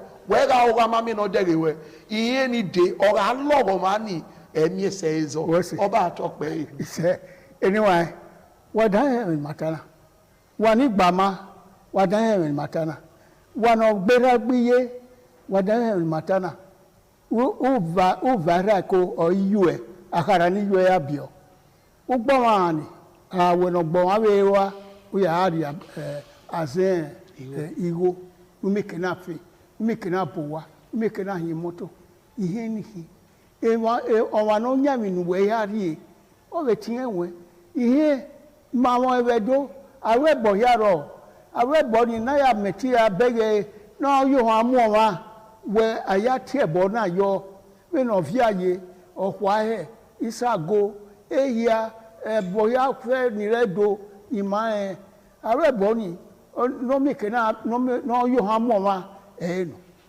so kwa no wo ko we nu mana ze da ya we bo una tie keka tiye ni oso wa ni gbe iye ni oso wa ni oso iye omo miria iye oma egene de ben mawe una gbuhun ogede mu yoto o ze ka yebe umunya ekeni ni weze yo ni iye no oma we na se wona mo wede ni iye ni gbe okike po ke wu so pa na ye na iye ile loweke oweke aru iye no o even weta una tie no wa oma na wo ko dawe iye ni o le le se kinu riase iye ni wa ima ho na mi gbeso we e ma ni gba ori ma ni age tie ni ma wa mi na ye na ni ya zere we ne oba ma ye ni awe ejo we awe awo kagele ta yin avi he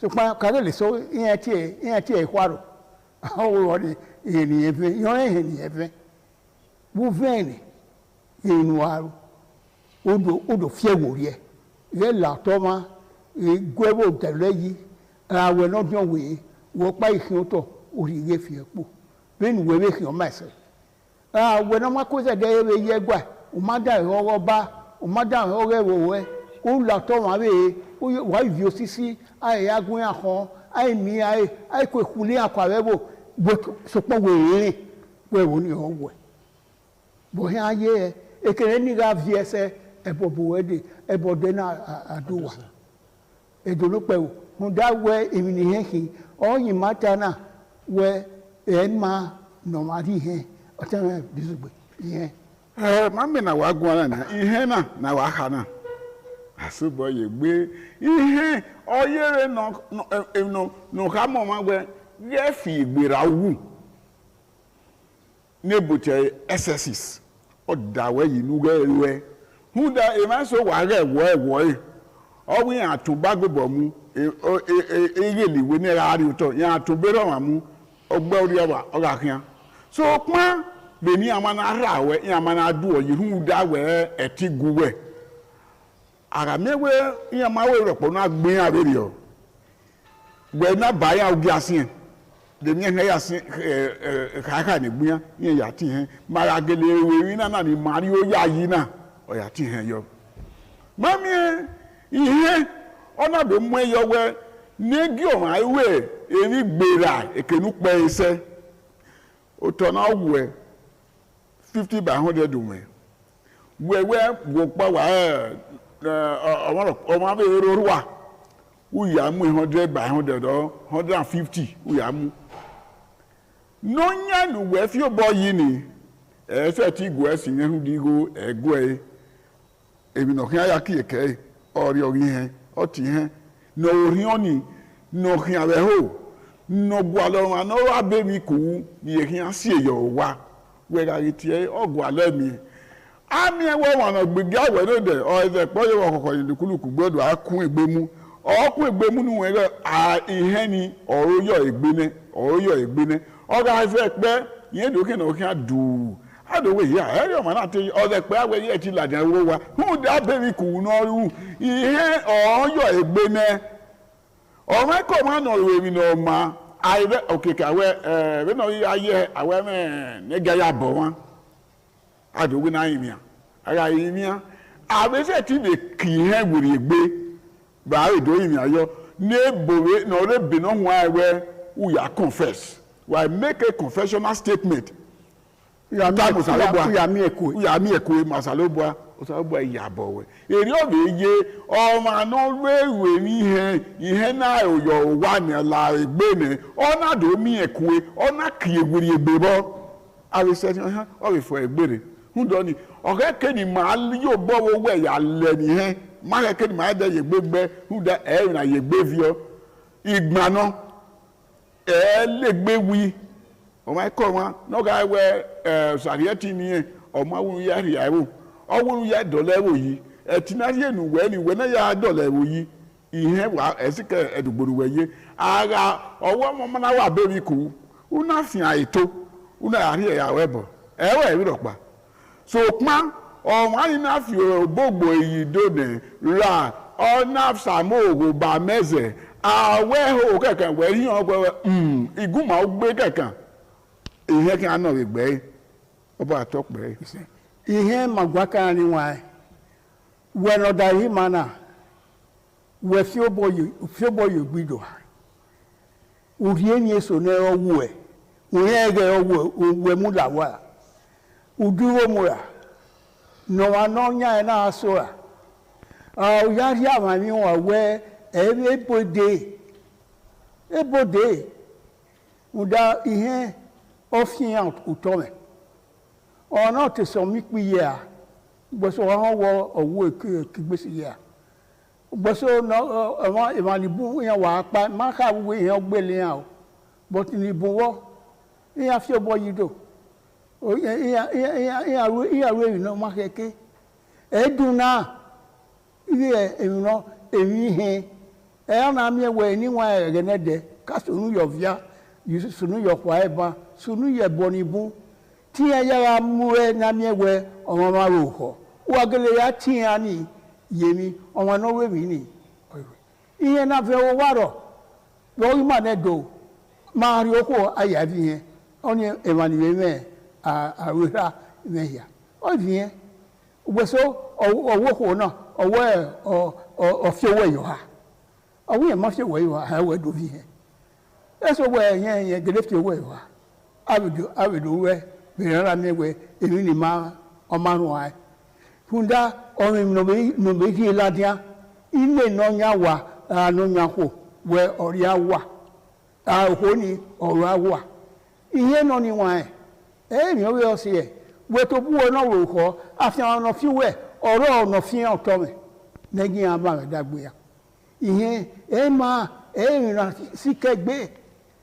ẹ̀rìnà síkẹ́gbé sọpá wo we ni kata si ihe odo le mi yi eje ni ria eje bo ria we ewe ọmọ no we na le mi no wa dun ai we so we genede de koko wo wa ru emi no ria oke polo oteka o wa aziba o wa de koko o de ko oteka awa no iye so we ro ai we ru e ba fa o me no si e ni dade wo radio na ma me e mama ni o me no si e na na mi we iyan iru e ilele na te lo uhi awa ihe e lohi thou shall not kill thou shall not steal ye ra ye gbodo yi o bible ni we tala ni wa ihe e no udadu hi ne dado ele bewo ke na le court ke na le wo wa ke na le awerima ke na ege baba o emi una ema una we won ni ugbe me na agbeyo oro so pon ihe ugu emi ame ihe kinima o so bo no mi mafa no mi emo ni ma be afa wo te awa ke ihe o te me paso domo una na e bone no iwe do wa mi na ya na de sino kan me ihe ihe mi no wo hama en wekin mi ra no ma e gbo o zebo ma na gbo bi e do pataki no wekin no ye mi no me mo ave ko won we eni kemi na agbon na me ero wa we mi esi ero wa we da ero emi yen na esoro na tie o sanowo do ayagbon ona ye yunwe erun ohun afin agbe ona be je yunwe iyen nuwe kenu yime ko yime nuwu yin okeke ole lomani uga nyise afiangbe buwede wabe nyonge da una te iyeni obi bomande usalobo atai ebe no wa wiye ye yoto aro kebuwu owezokpa yemeji yoto afiangbe kebiye wezokpa nunda emi no ma ko oro iye soro na tie no ma wawe esoro na ya bo agbon to agbon oro ugawe uyegbe vio eso yiye ya boebo beneri mata eba aimogo wegbo aiwogo weze aiwogo gaba bi yeso iye no eme soro na mego akwon awona ya gwa luto ara iwe na weto we mi ye ugbeso ko fi owe yiwa awe owe mi ye ibi ehun mi a odo ehun mi nda oleba ene odo bo yawe mi agwa na ni iye olawa ni ado awon mi wewewe ama iweri omo wa de fe dokma emi wa sunu emi yon lawa atae yo to ni aya rile owani aya rile eboni aya rile unwotagbon meno salobo rile unwotagbon na orile sonya unwiye ugawu bene ni mata bible no wa be oya yebota thou shall not ugawu iye le lo mani wa be we ni esi afiangbe le lo e be soro na osalobo wa afiangbe nu de ni esi ni ewu ye ga mi ni ko noro emi o ko emi yekin e ma fiangbe be kin da do bonu ri fie mi ge orewe iye na ya hwe iye nu we zese yi aya ebu edowe iwe re gbeta iye nu zese yi iye nu we ya hwe kwa aya ebu edowe oyo mana oyo we na ge o ma no re gbedia oji no ri gbedia awe na ede kotuwe wa ire se ba ave bu edebe yo we edowe na ave mu ezo na be gbi ori mari e ma we ta fan for ye ri gbedia ni ologo ma ni ye lele gian ede na iwa wewe aze yoyoyo ejoji kai we ofo kwa ya gbewa ede de agi mi won se na la ona zobo mi miye nunda okeke oho e ma wesi eni wa na zobo bi kokoro ko ma edoro pewo wa mi eni ni buro ni he si yebo ologo wa ni he si yebo obo sensi wa ki ma so bowo na mi we ihe osaba no eje mu eworia awano rebo uyinayi ya se gbabe abe politician ni se boyo oteso gebo iya ori we ni he se eminu we inu awuna won le lo de nu na tala won mu we iye ke aya re ma we nu wa re ma osaba roju wa ya ma supa aiwe lo de mata o ligi noro na emi e orusin na ye na ni bana iwa la gbogbe le mana uwa mi ni abi ode not odo awa ari owebe awa fi osi aviola e moni re owebe ni bidie ni emi no kin awa fi an lawo ayi tede mi esowo awuna mu go rakile ihe we ni we to bo na woni ibi weru ni so ihe ewe wa ru ni no ri osi lade we na muwe yigo na ahayo we no wani mana me no ru e wa ge ihe ni ki eni ya ni wa e bo na wa la wo abe o te se ge wa ru so no ri kose na wari no wari he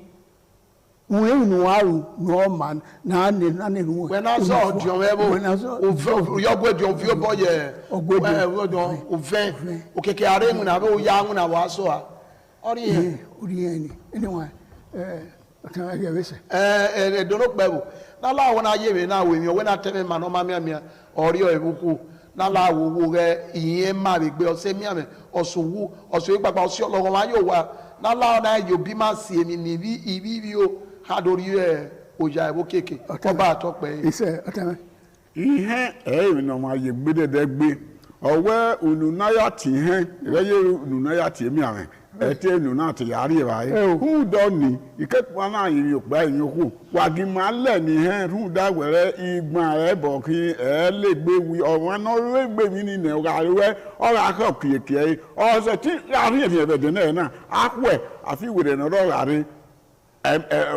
pa egua de ma gete gba egeto ku itwe wa ya ni be na mi ho na itwe awe eboni re ekabeto itwe ma ni re igosa o atokpe me anyone me twe agboya fe keniri ye kovia keniri yo kori on wo de ke ya fe o saro ba wo no mu here no dade bo ya fe oba atokpe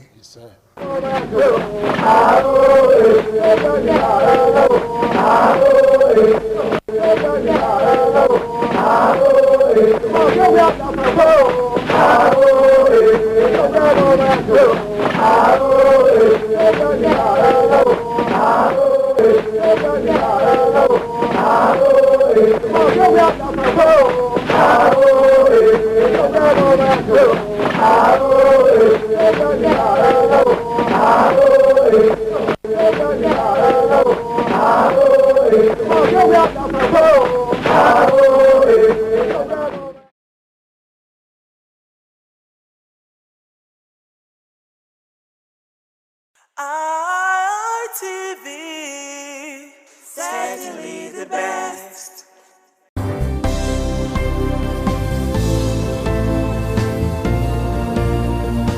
Thank you very much for joining us on the program Healthy Living. What is the kidney? The kidney is an excretory organ in the body, which is for metabolism. Tuberculosis affects many organs in the body, but the common ones it usually affects is the lungs. Epilepsy is a neurological problem. Okay. It is an injury in the brain which causes someone to begin to convulse, to go into fits. It is curable, but the cure is a long-term thing. If you eat well and avoid those risk factors that will make your immunity to be down, then the risk of contracting tuberculosis will be reduced. If you're healthy, then you're wealthy.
ITV, certainly the best.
Thank you very much for joining us on the program Healthy Living. What is the kidney? The kidney is an excretory organ in the body, which is for metabolism. Tuberculosis affects many organs in the body, but the common ones it usually affects is the lungs. Epilepsy is a neurological problem. Okay. It is an injury in the brain which causes someone to begin to convulse, to go into fits. It is curable, but the cure is a long-term thing. If you eat well and avoid those risk factors that will make your immunity to be down, then the risk of contracting tuberculosis will be reduced. If you're healthy, then you're wealthy.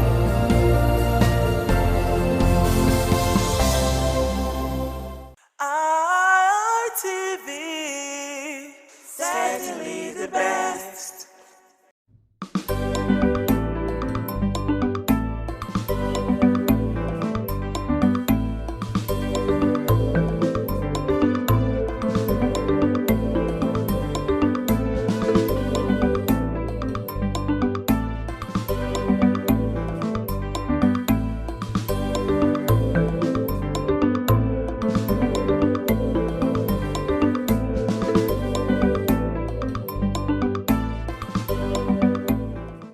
All right, welcome to the program Youth Perspective. I am your host, Joy Obaisiagbon. You know how it is right here. We look at societal matters, trending topics from the youth perspective. Today is no different. Today we are talking about patriarchy. Yes, of course, patriarchy. I'm not doing this conversation alone. I am doing it with my guest, beautiful lady, Shalom Owungara. Thank you so much for joining me today. And of course, a very handsome young man here. I've had him before, and he's here again today because he enjoyed the the previous conversation. His name is Great Okonewa. He is a final year law student at the Great University of Benin.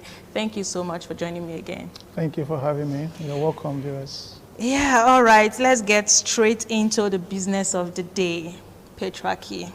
Yeah, talking about patriarchy, some persons will say patriarchy is a social system where men hold power and women are largely excluded from it.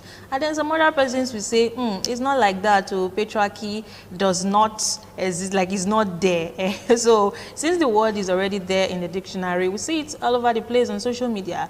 Yeah, why not us talk about it? Shalom, what do you think of patriarchy? How would you define it? Patriarchy is the level or the way society has programmed men, basically. As a man, you just feel like the society have made it to be like, as a man, you are the head of the house. You are the pillar of the home, or the foundation of the home. And that is how our forefathers, fathers, and this generation now, although this generation, I feel like they are abusing the word patriarchy. Because now it's now an abuse. Okay. It's no longer aligning with the initial meaning of patriarchy. Okay. That is my own way of explaining patriarchy. Okay, you said something that is no longer the initial definition of patriarchy. Can you elaborate on that? What I meant by that is nowadays men abuse the word patriarchy.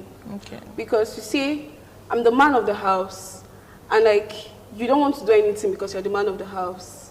Because your forefathers did nothing and your foremothers were okay. And generation after that, you're still working with that same mindset of I'm the man of the house without doing anything. So I feel like it's an abuse because you are making women work more than you, the man, because in quotes, you're the man of the house. So I feel like that's an abuse of the word patriarchy. All right, great. It seems as though you have something contrary to that. Do you actually think that patriarchy is still a relevant issue in our society today?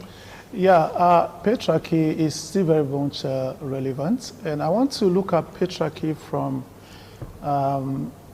first of all, it's a matter of fact and a matter of perception, right? And I want to look at it from two dimensions. There is the normative, school of thoughts on patriarchy. There is the positive school of thoughts. By normative, I mean the people who believe that it has always been like that. This is how we made it, right? This is how God created it, and it must be like that. The man must always be the head, whether in family or even outside the family. There are some persons that will never allow a woman to to be their head. In an organization. Even in an organization. People take it to the extreme, to that extent. So they see it as the way God created it and it must be like that. And there is a positive school of thought. That is, the positive school of thought are people who believe, who says, no, this is how it should be. Normative means this is how it is, and positive means this is how it should be. In other words, it's not about the man being the head. So they believe that the word patriarchy simply means control, dominance, being in charge, irrespective of the gender. A woman can be in a patriarchal position if she's the one that is in control. The matriarch. Yeah. It's a matter of semantics. It's just a matter of semantics when you say matriarch or patriarchy. I believe the word patriarchy actually is supposed to go both ways. You know why? Because the word man is not a name of a gender. The word man is the word for human being. When the Bible says God created man, I'll have to make reference to the Bible now, because I believe in the Bible story of creation. God created man, and then he made them male and female. Okay, so in other words, the word man is where we got the word. We got it from the word Adam, and Adam we got it from the word Adama. Adama is a word for black earth or red earth. That's why people like us believe that the first person that was created by God was a black man. All right. Okay, so now that is man. Man is human being. God created man, and then he dichotomized them into male and female. So you either a male man or a female man. So when people say, oh, man was created first, woman was created later. No, the woman did not come from the sky. The woman was taken from the man. God did not breathe into the woman again. He breathed into the man. And then he made the woman out of the man. And he didn't have to breathe into her anymore, which means the woman was already existing in that structure called man. Man was two in one. And God simply just, dichotomized them, brought the woman out of the man. So the woman is still, the male and the female, they are from the same original stock called man. Okay, so if you want to take that argument to that extent, then patriarchy just simply means, control. But for me, I think the word patriarchy is just the other dimension of feminism. Okay, when feminism is another broad it's another topic of its own, Yeah. But to my own understanding, by my own definition, I think patriarchy simply means the man being man and the woman, and then the feminism means woman being woman. Okay. So by your explanation, even Sharon, we're agreeing that patriarchy is about control from the man's angle. Yes. The man exercising control over either an organization, the home, wherever over the creation. Wherever that gathering is. But Shalom, do you think that this patriarchy that we're talking about, do you think it actually affects man, the male gender? Because when we talk about patriarchy, we're always looking at, women are, there's no equality, men exercise control over them, having to dominate and all of that. But let's look deeper into it. Do you think it actually also affects men? Yes. I know patriarchy affects men because in a sense that there's already this narrative that we need to shift as youth. In the sense that we believe because you're a man, you shouldn't feel some type of way. And that is very bad. That's the negative part of it. Because as a man, you'll be like, as a man, do not cry. You're not supposed to cry. As a man, you're not supposed to be vulnerable. As a man, you're supposed to provide for the house. It puts pressure on men. And that is the part that men don't talk about. Because you just believe, I'm the man. If I come out and cry, people will be like, but you're the man of the house. You shouldn't be soft, you shouldn't be vulnerable. And that affects men mentally, emotionally as well, because they can't express themselves, because they just feel, I'm the man, so I shouldn't cry, I shouldn't talk about my feelings. And that is the negative part of patriarchy and how it affects men. Do you agree with that, Great? Yeah, to a great extent, I quite agree with her submission, because this patriarchy thing, this ideology, it's an ideology actually, and it puts so much pressure on the man. that if the man is not able to do certain things, he feels less of a man. Yeah. You know, if he's not able to provide, he feels that he's no longer a man. You know, there are some men who have even committed suicide because they are not able to provide for their family anymore. And some persons will say, I would rather die than depend on a woman. You know, it's just an idea. It's not as if a woman provides that you're going to die or anything going to happen, but it's what the society has, you know, created and is in us. And the man too, when you say don't cry, you know, you can't cry, you are a man, you hold in so much inside. And that's why sometimes people will tell you, somebody said that that's why men die young, die quickly, more than the woman most times in the society. Most cases you see the man dies first before the woman, because the woman, you know, easily let out, you know, tension. You know, when she's too happy, she cries. When she's sad, she cries. Whatever, she cries. And then she lets out that thing. And that process of crying releases tension and, you know, it kind of cleanses the heart even. Sometimes cry is very good.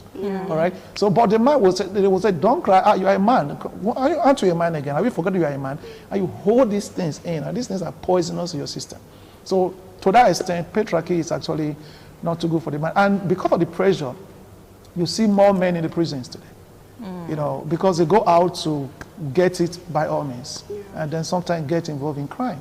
And all of that stuff. I think. Well, that shouldn't be an excuse, though. But moving forward, if we all agree that this patriarchy thing also affects men, do you think that it should be dismantled? Like it should be ruled out of every conversation and great?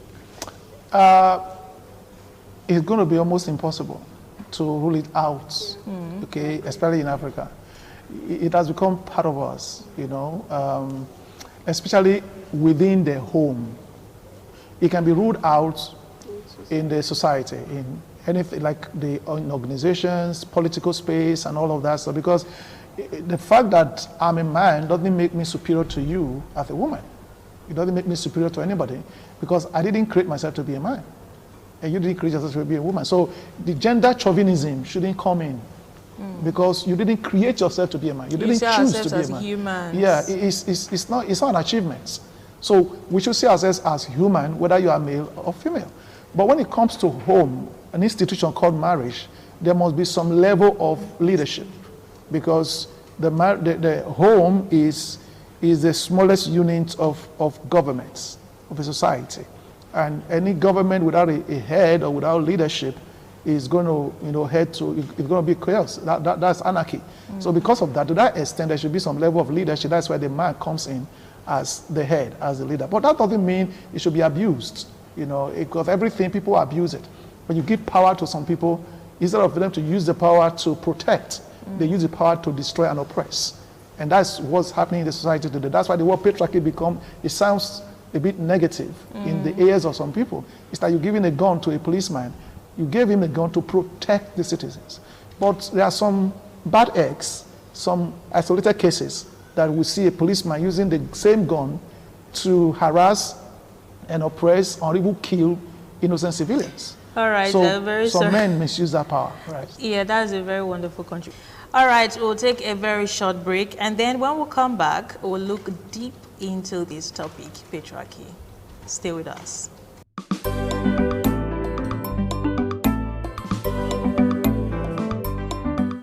All right, welcome back. If you are just joining us, this is Youth Perspective on Independent Television. And of course, I am your host, Joy Obaisiagman. We're still discussing patriarchy.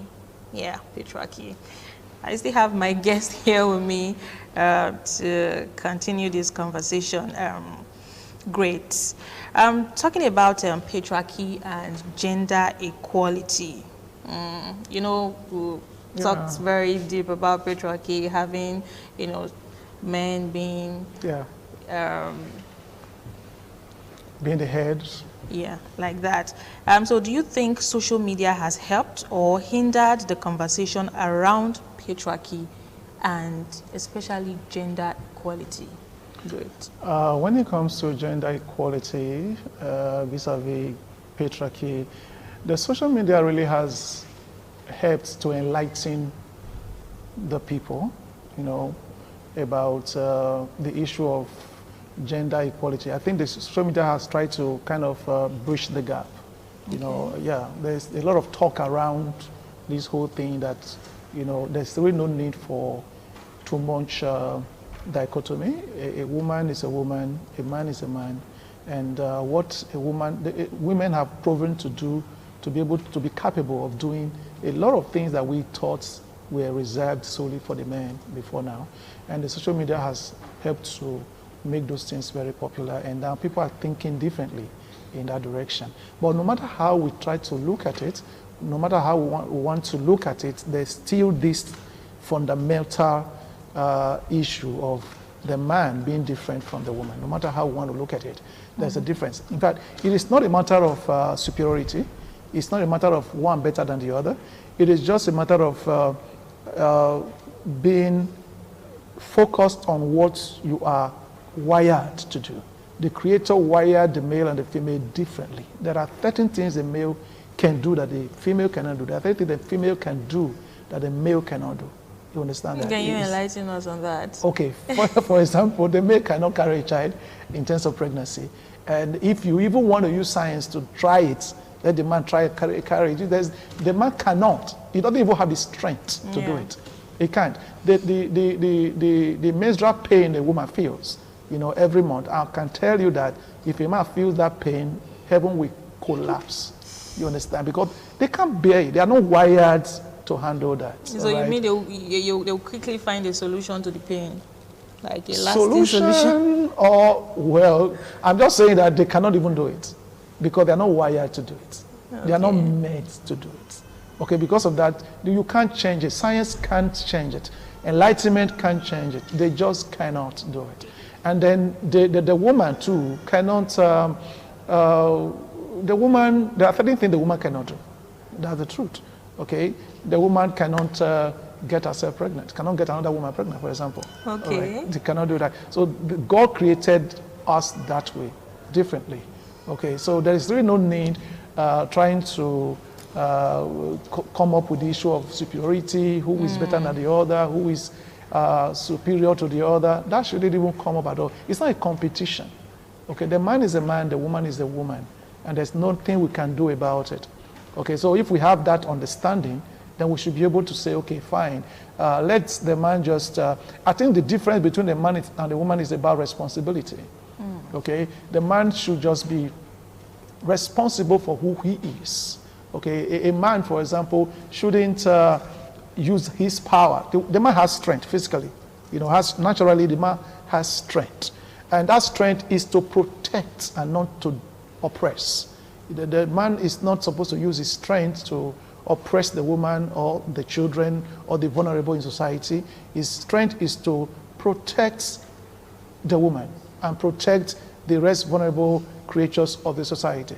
Okay, but then for people now feel that because I'm the man, I've got the strength and I've got the financial muscle, let me use it to oppress other persons and subjugate other women. And then some women too, when they see that, that makes them to want to fight. They want their voice to be heard because they now feel that the man is the one suppressing their voice.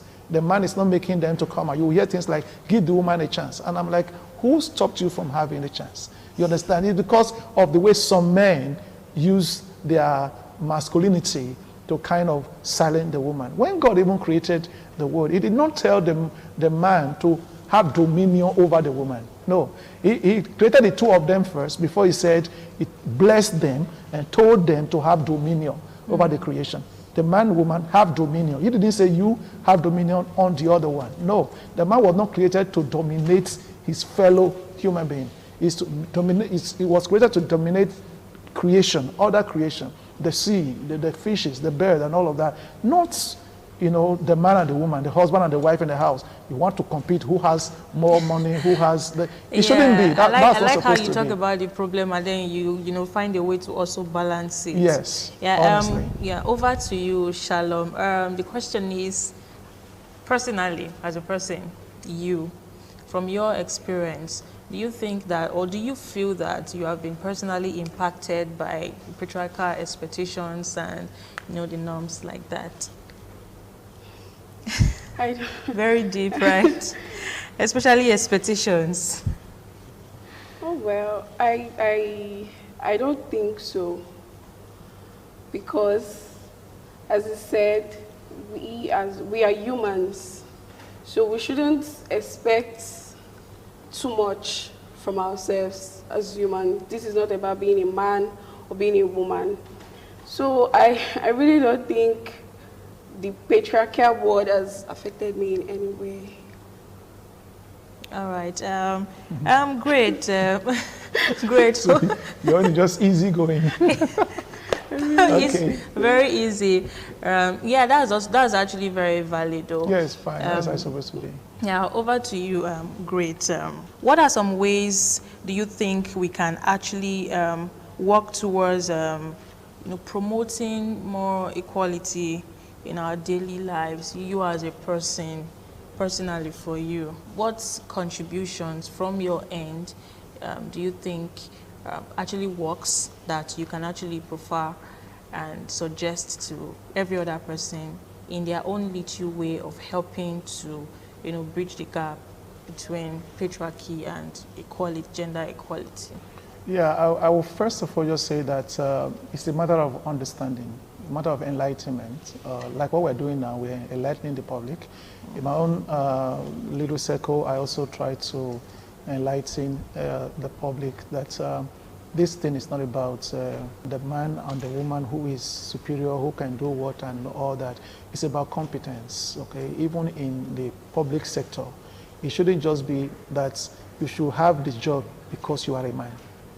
No, it should be that you should have the job because you are competent, you are more competent. Everyone has been interviewed and you stand out from among the rest, so you should be the one to have it. Not because you are a man. Even if the person was a woman, the best was a woman, let the woman have it.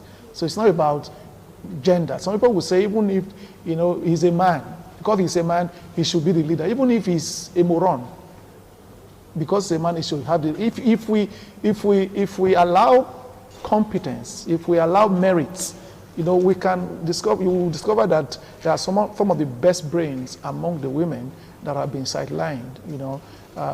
If they are allowed to really come up, the society will be better for it. So personally, I believe that there shouldn't be so much dichotomy between the male and the female. I think we should just see each other as one. I'm a male man, you are a female man, okay? You are a female, I'm a male, but we are both man. Yeah, that's on the lighter note there. And with that, you've heard what Great just said. We should look at competence instead of projecting that, patriarchal, behavior and attitude towards the next person. And with that, we'll round up today's episode of Youth Perspective. Until next week, I am Joy Obaisiagbon. Bye for now.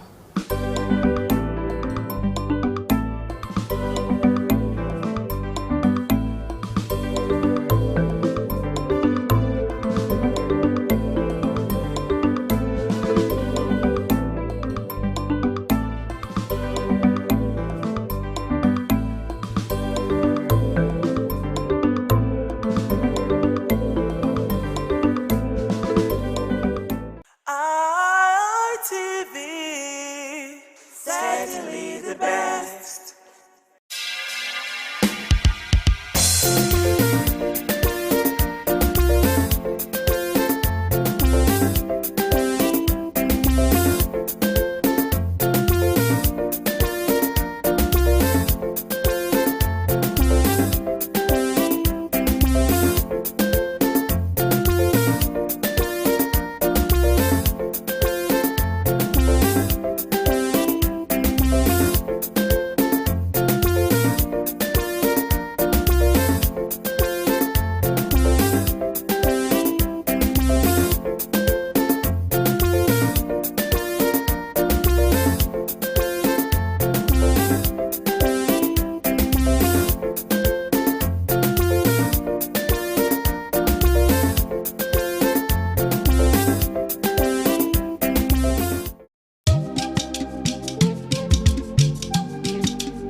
ITV, certainly the best.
ITV, certainly the best.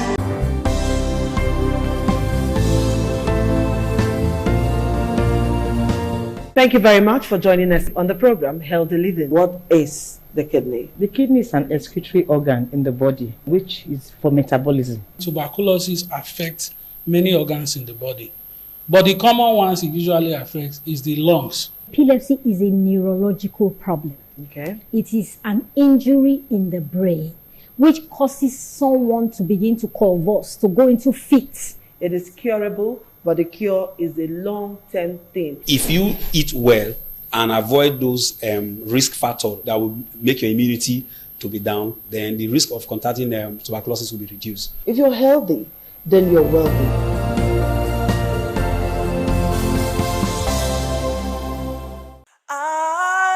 ITV, certainly the best.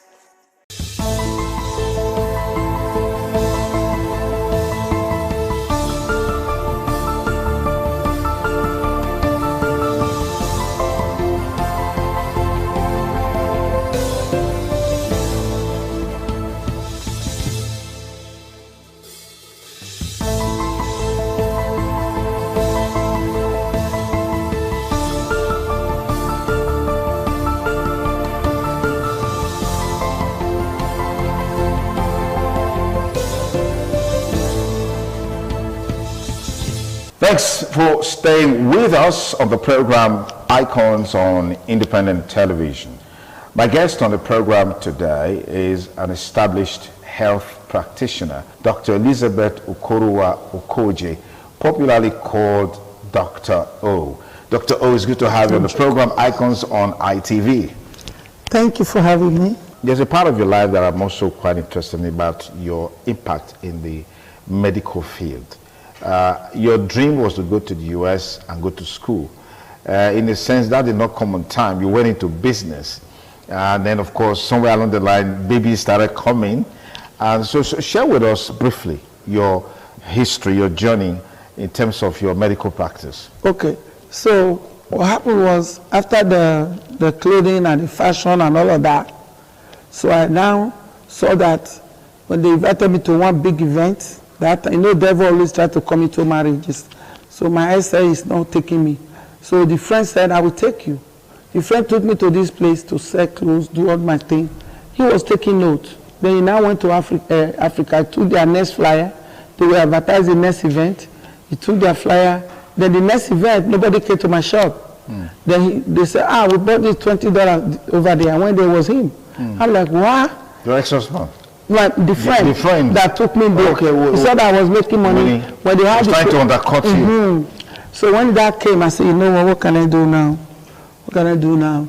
I said, okay, how about I go to travel and tourism school? Because they had it in the school I went to before to learn how to type. I asked them, they said, you can do it in 3 months. I did it in 3 months. Then I was looking for a job. Nigeria Airways was there. I went to sell myself in Nigeria Airways. Nigeria Airways said, yes, we can use you. So I started being like a leg worker for Nigeria Airways, bringing them tickets, selling tickets, going to events, telling people like an agent. Like an agent. I sell tickets now, Then from there, I saw this cruise line and travel. I went into there owned by an Italian man. So the man was so big, I had 2 daughters big. So I was the one now taking care of them. I'm an agent to work, selling tickets to, but I will go out of my way. I'll hear the man coughing. I'll go there, oh, Papa, you okay? I'll sit in. It's like a care job? Yes. Okay. No, I was an agent selling tickets. But I mean for the Italian man and his children, you said the man was on the big side. Yes, I wasn't there for that. Okay. That was just humanitarian part of me. Yes. Okay. So I will not prep him, I will not do this, I will not say that, oh, you don't eat too much, don't eat small. So I would not see me talking to them like something that will happen tomorrow. So the man became so close to me, say, you are my daughter now. You are my daughter that is slim, these ones are fat. Then before you know, one day I came to work, then some Nigerians, I came to introduce them to the man that these are my Nigerian people, they go to buy tickets from us. So I was the one selling tickets everywhere. So at the end of the day, I came to the office early. The man came, he said I should make him coffee. So I went to make coffee for him. As I was bringing the coffee, the man died on the spot right there. So then the daughters, they went into smoking, they smoking all day, before you know, the other daughter died. Wow. Then the other one remained and told me, Elizabeth, how about I just give you, buy this thing from me? Can you afford the place? I said, yes. So he said, buy it. I said, okay. So the travel agency became mine. Wow. So I started doing, and I turned it to Lease Travel. The Lady Chris Fashion. Lady Chris Fashion to now Lease Travel. Then Lease Travel started going worldwide. I started selling tickets everywhere. So from there, anybody that want to buy tickets, they must come to me. So I applied to be a consolidator. They look at my volumes, so they gave me the title to be a consolidator. They made my business to be a consolidator. Okay. So after that, I was not still thinking about school yet too. Then I was no baby yet too. Then I was not trying to see, okay, since I can't have children, what can I do? I went to all the doctors. They said nothing wrong with me. They said, well, you have fibroid, but your fibroid is not in the front, it's at the back. That's not why you're not getting pregnant. So later I now find a trick where I was not getting pregnant. So I now decided to work on that trick. Then before you know, the doctor said, we need to do surgery. When we do this surgery, we want to make sure that your womb is set well. I'm going to do exploratory surgery to see what is going on. We put a pump through your navel and look at everything. I said, no problem. Book me for the test. We're waiting. I went for pre-admission testing.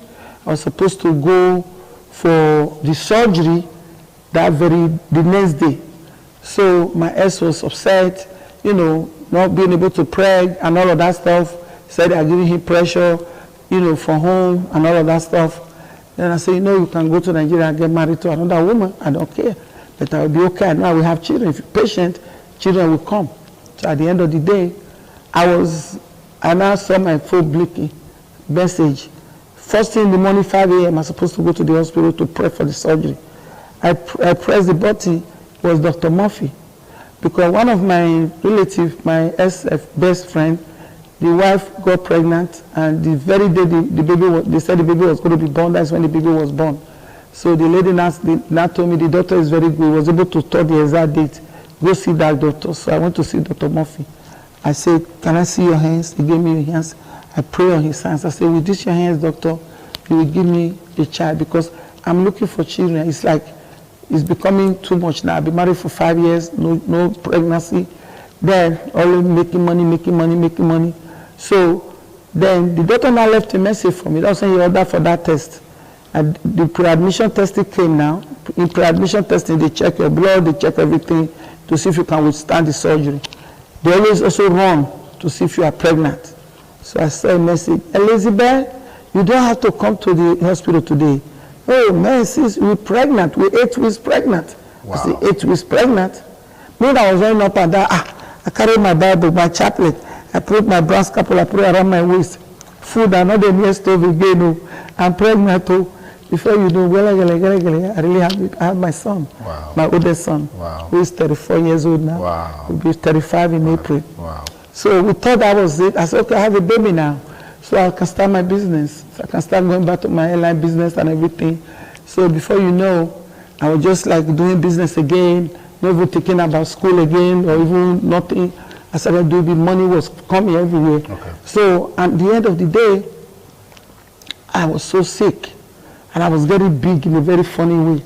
So then I called my doctor. I said, I don't feel good. He said, don't tell me you're pregnant again. So we went to do the test. They said, I'm pregnant. Then they now said, you are just 12 weeks pregnant. You just missed your period, right? I said, I didn't even remember whether because I just had a baby. Yeah. So now, they now did the ultrasound. They came, they said, oh, the fibroids are getting big. You have a baby and so many fibroids, and the fibroid looked like hot dog shape. I'm like, what? I go home, I started getting big. Look like a man, hair all over my body. And I was only like 2 months pregnant. So I called my doctor, I said, I can't move, I can't do nothing. We got to find out what is going on. This is not pregnancy. He said, okay, I'm in the office. Come to the office. I said, I can't. I have to call the ambulance to take me. They had to remove my dog to take me to the doctor's office.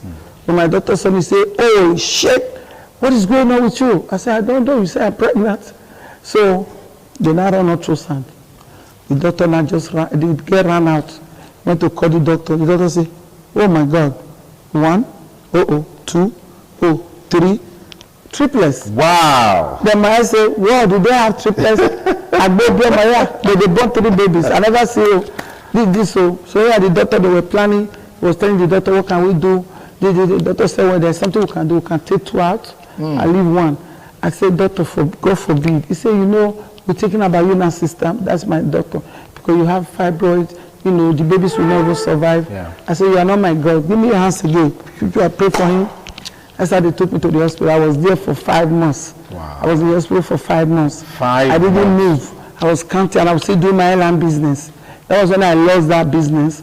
The guy that was, when I had the baby, we were still in 1-bedroom apartment. And I said, we can't live like this. Babies crying everywhere, police coming every day. They think that my baby, I'm abusing my child. Yeah. When they call, they see that I have 4 kids. Yeah. So then I said, you know what? I told my ex, I said, you know, you remember I told her I was saving money. I said, I'll be saving money. Let's go buy a house. I found a house we can buy. He said, buy a house, okay? Yeah, for white neighborhood. No. I said, no, let's go there because we can't be in 1-bedroom apartment with these kids. So I went there. Before you know, everything just went through. Boom. Bought a beautiful house. The house, they say, it was $159,000. So I gave them $100,000. My husband was like, where did you see this money? I said, well, since money was all the time, I started to learn how to save because I know we have children. So before you know, I bought that house. We were in that house. Triplets. My house was full. Everywhere, people coming and going. Wow. America, God bless America. Wow. Nurses, home health aid, everybody. Me, I didn't really do nothing. What they were doing, they would just say, sit down. I would sit down, they would just be pumping the milk in a gallon for kids. You know, at the end of the day, I went to, one of them called me.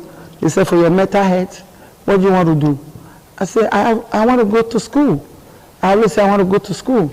Then the pediatrician said, you should really go to school and become a pediatrician. Wow. Because I never took my kids to the doctor. Yeah. I checked them at home, do everything. So that's when you went into medical practice and no, then when I went to go to school, yeah. I have a mentor, an uncle. Not really an uncle, it was a family friend. He's a family friend, Okay. but he became like my father now. Father, like a mentor. Yeah.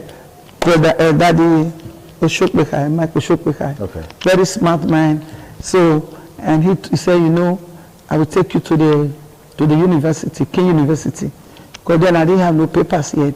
So I will guarantee you, because he went to that school with flying colors. I will guarantee you to go to the school. So Mr. Bridges was the admission officer, so they did all they have to do.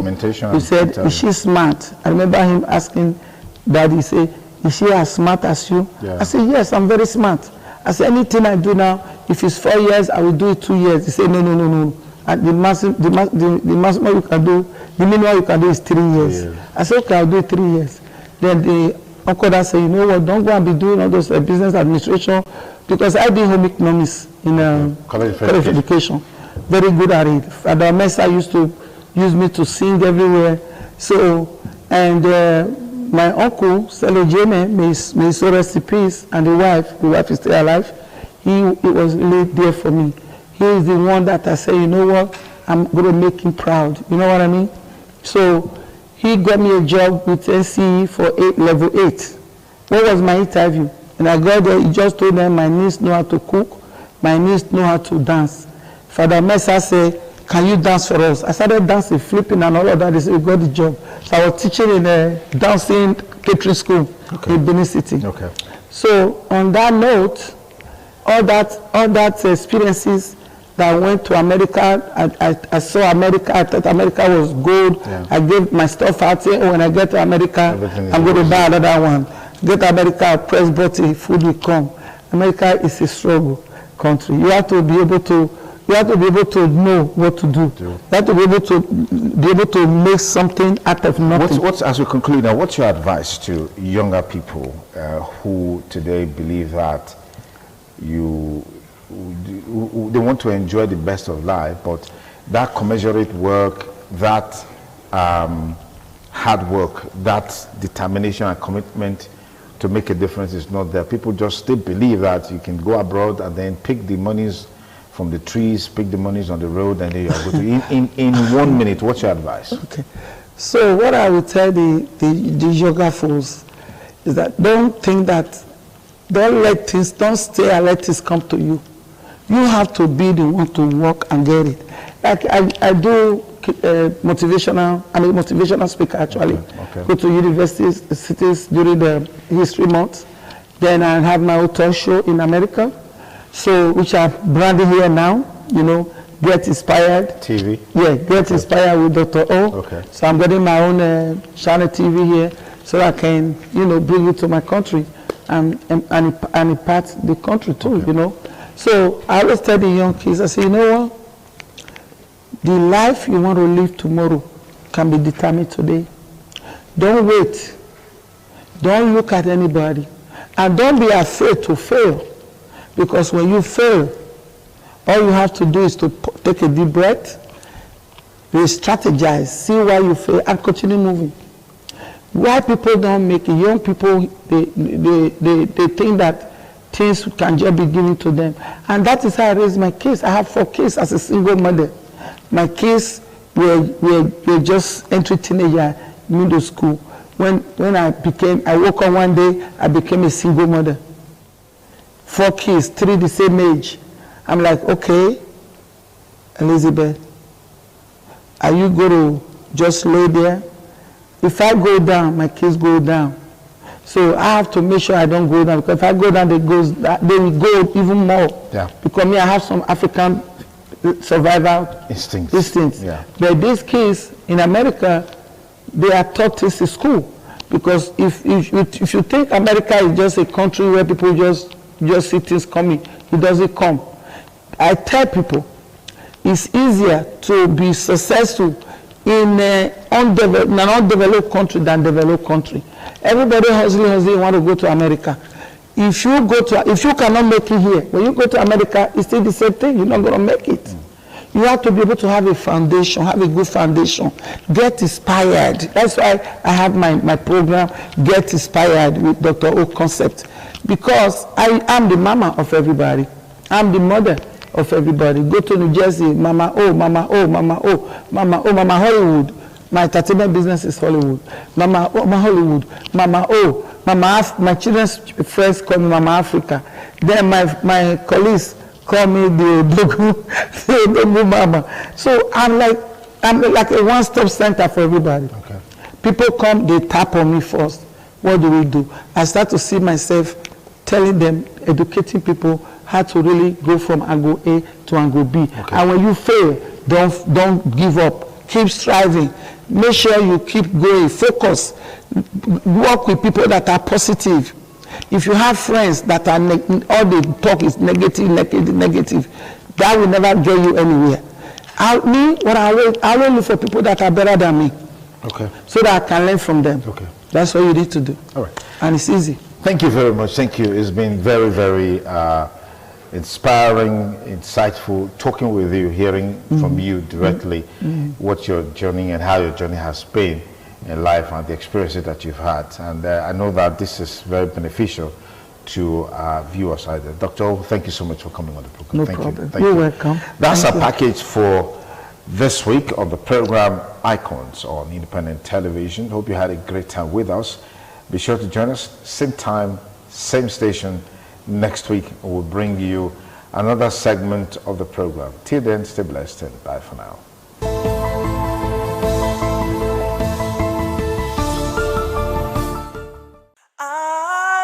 ITV, certainly the best.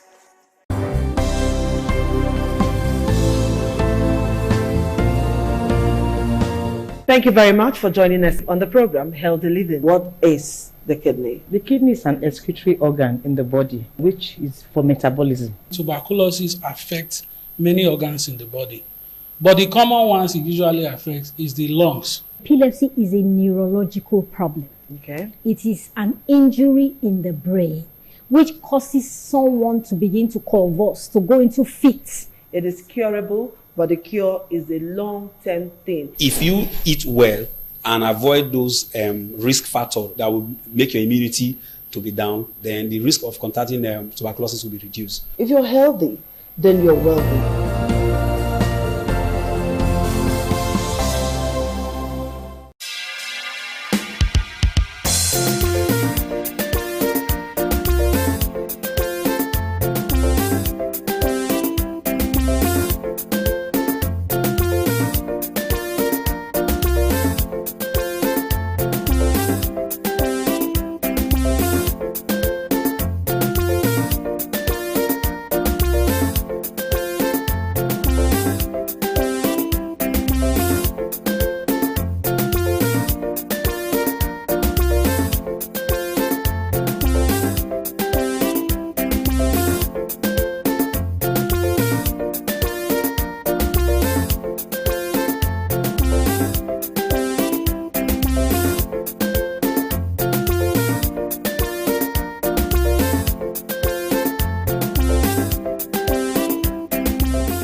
ITV, certainly the best.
Ojúde aṣáájú abẹ́rẹ́ tó pẹ́.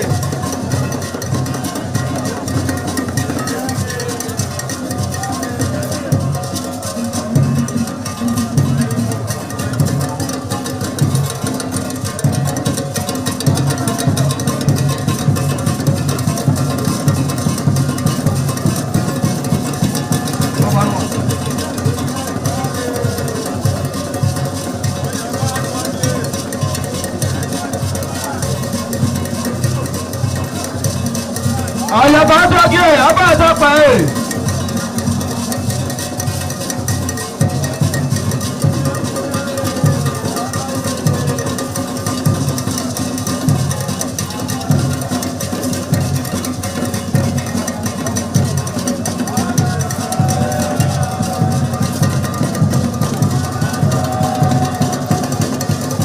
Àlàyé àtọ́jú abẹ́rẹ́ tó pẹ́.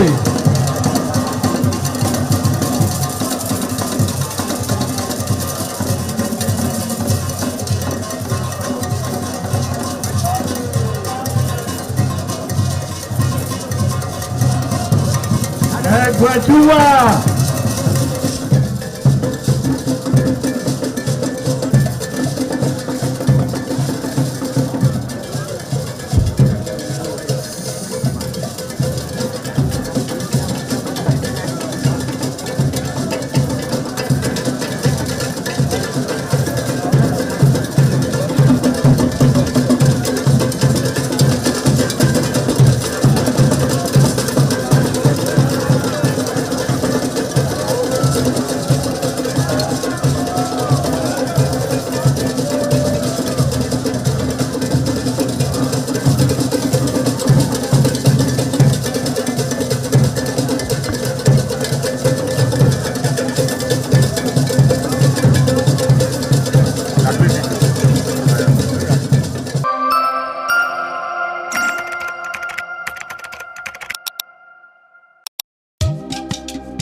ITV, certainly the best.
Thank you very much for joining us on the program, Healthy Living. What is the kidney? The kidney is an excretory organ in the body, which is for metabolism. Tuberculosis affects many organs in the body, but the common ones it usually affects is the lungs. Epilepsy is a neurological problem. Okay. It is an injury in the brain which causes someone to begin to convulse, to go into fits. It is curable, but the cure is a long-term thing. If you eat well and avoid those risk factors that will make your immunity to be down, then the risk of contracting tuberculosis will be reduced. If you're healthy, then you're wealthy.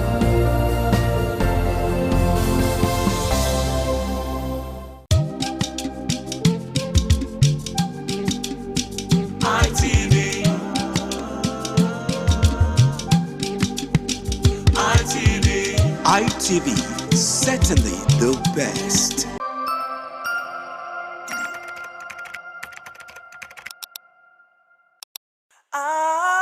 ITV, certainly the best. In us today on the program Woman to Woman, Amadisuwa Osa Uwage.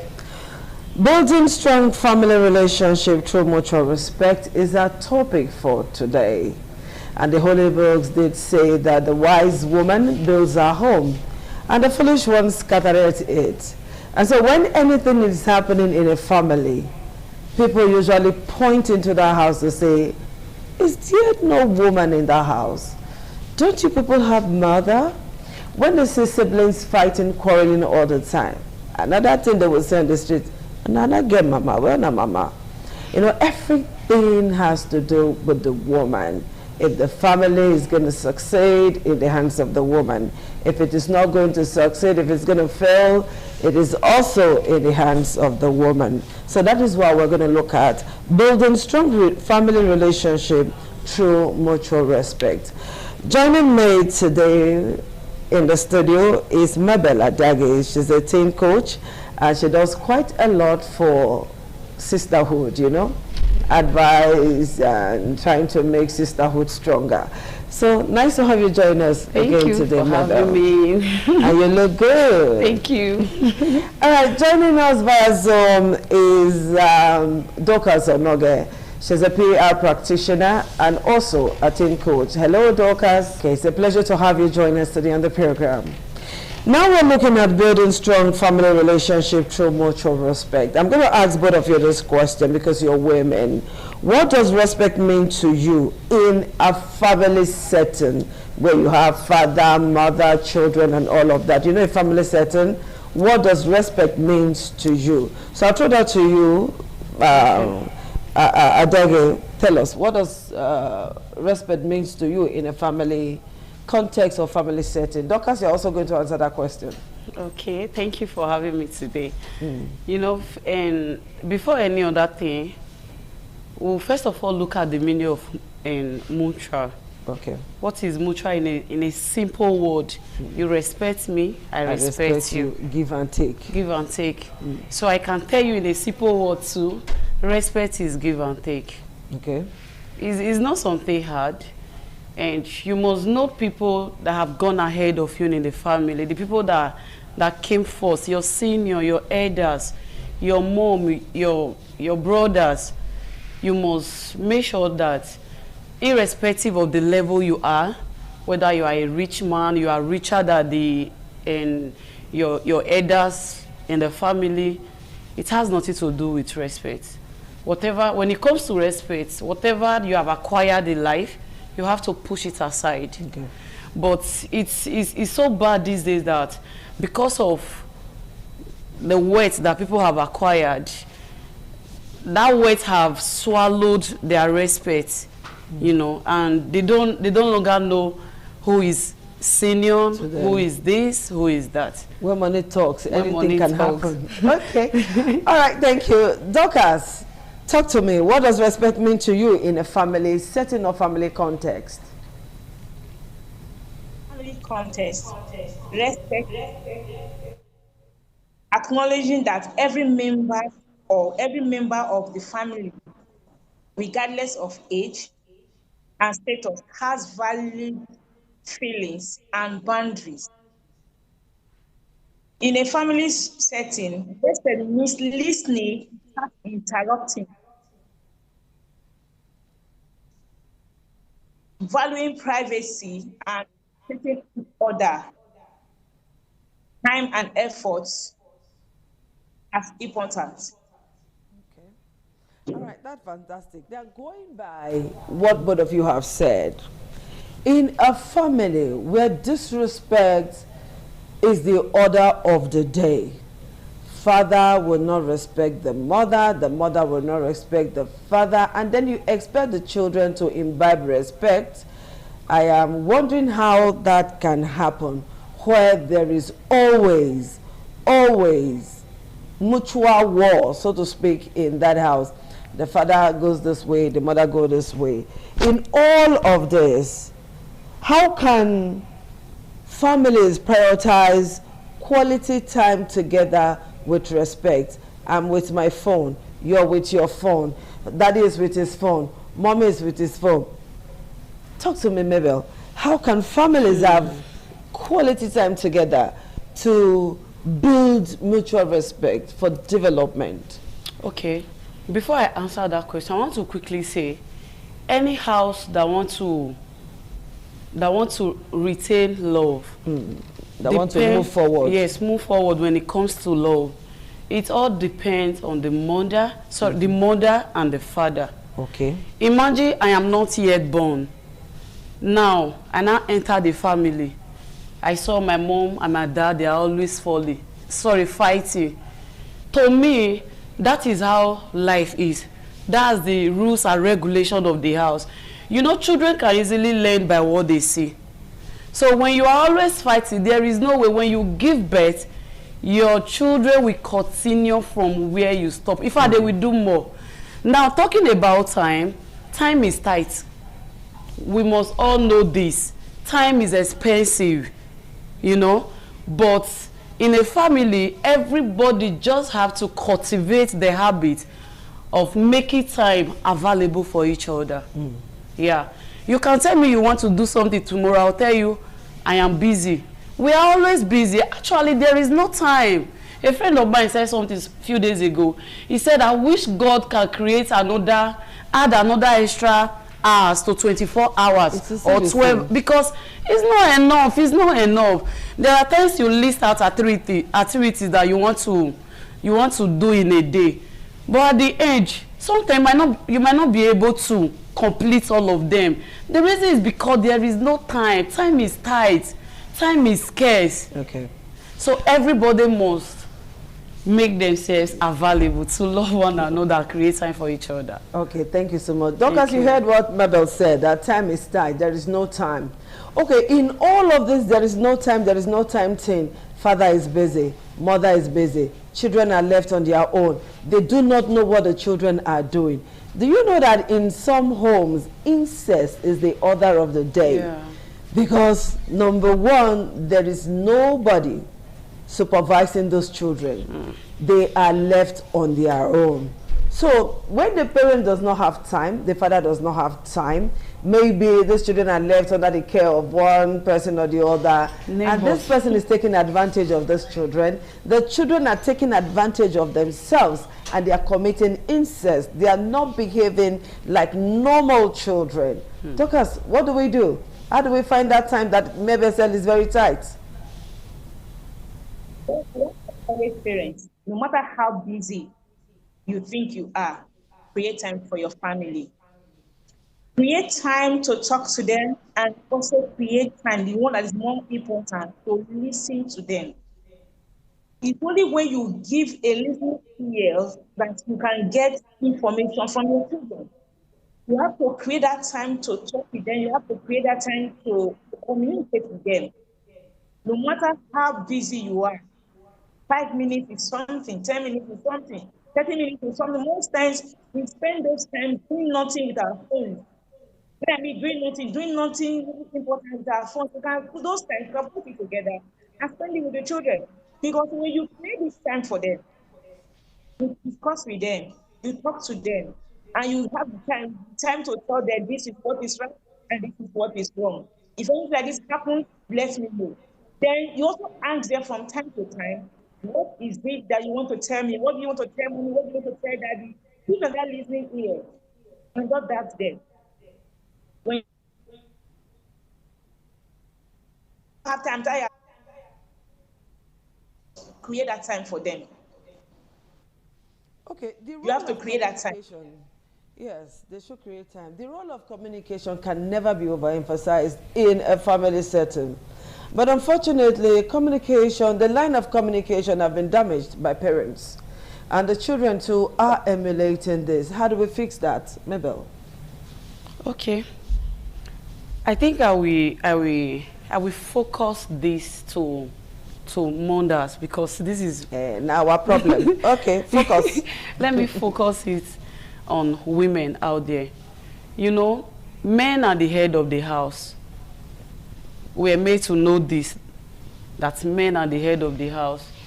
But of recent, they say women is the neck, while men is the head.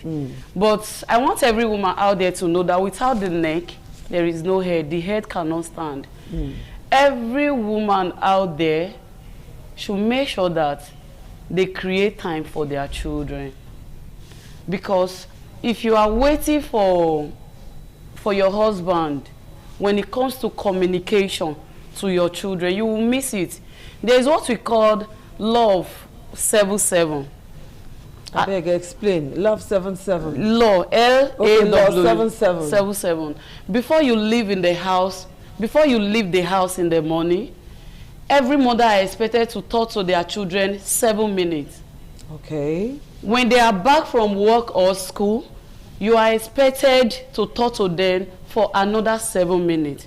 Then before they go to bed, you are also entitled to that 7 minutes. And this 77 laws of a Law thing 77. I like that. Yeah, goes to the working class lady out there. And those that will leave home around 6 a.m., especially the market women, and return back 6. It's now 6 to 6:30. Before you come, your children are already parabolating. Some, if they can stay, they will stay because they are hungry. And there is another thing too.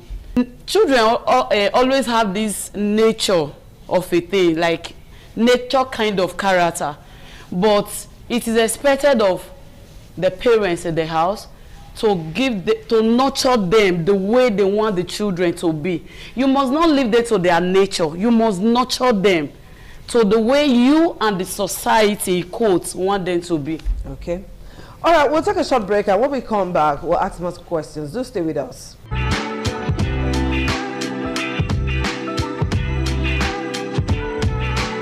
Thank you for staying tuned. We're talking about building strong family relationship through mutual respect. Okay, Dorcas, you heard what Mabel said. Now, let me ask you this question. In a home where the children behave like how do I put it now? I don't want to be disrespectful to our children or use derogatory words. They behave without proper home training.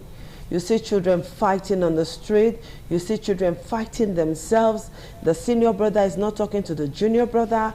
The senior sister is not talking to the younger sister. This one is doing her own. That one is doing her own. They are behaving like children from Banana Republic, so to speak. What is the fault of the mother and what is the fault of the father in all of this? Dorcas. When you look at situations like this, you come to realize that from the beginning, they have what we call favoritism to some children. And with that, when they are being corrected, they feel my mother is in support of what I am doing, my father is in support of what I am doing, who do you think you are?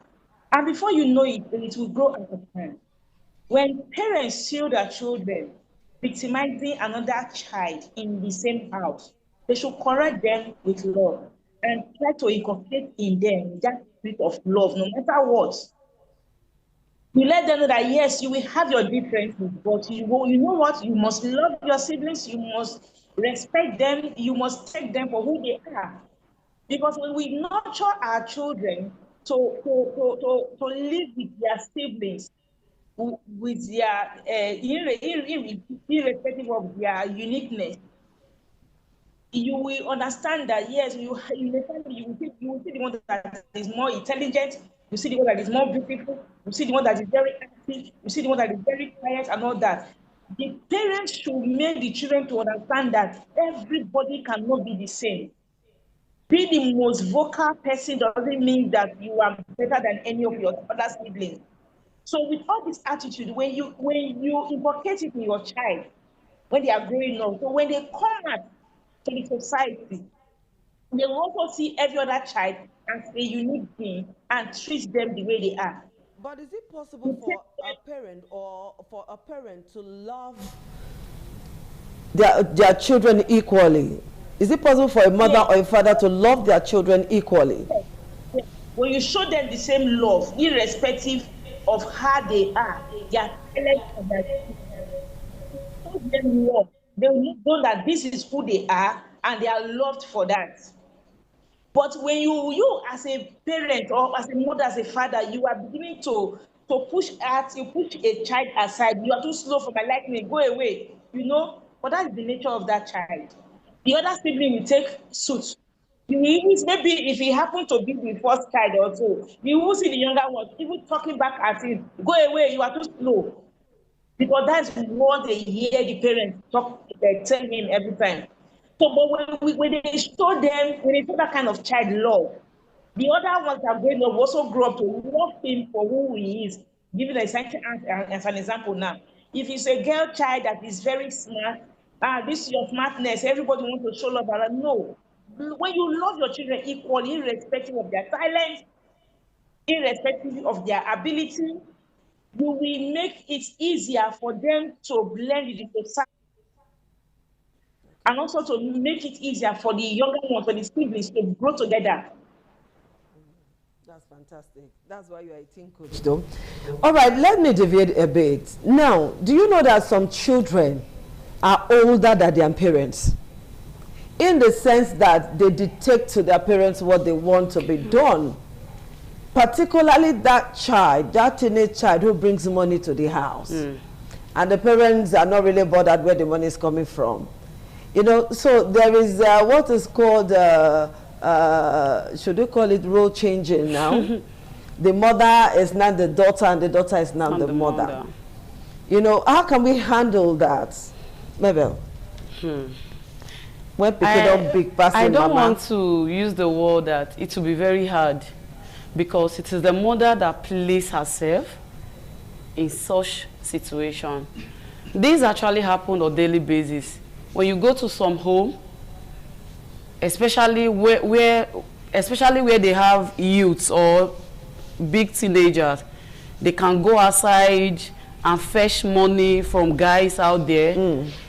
Automatically, whether the character of that child is wayward, automatically that child will become the best child, the most charitable child in that home. Why? Because there is already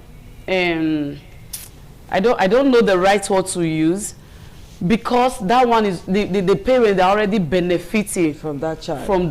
Automatically, that child can do anything. You want to eat, you are asking your child, Alpha, what are we eating today? What are you bringing to the table?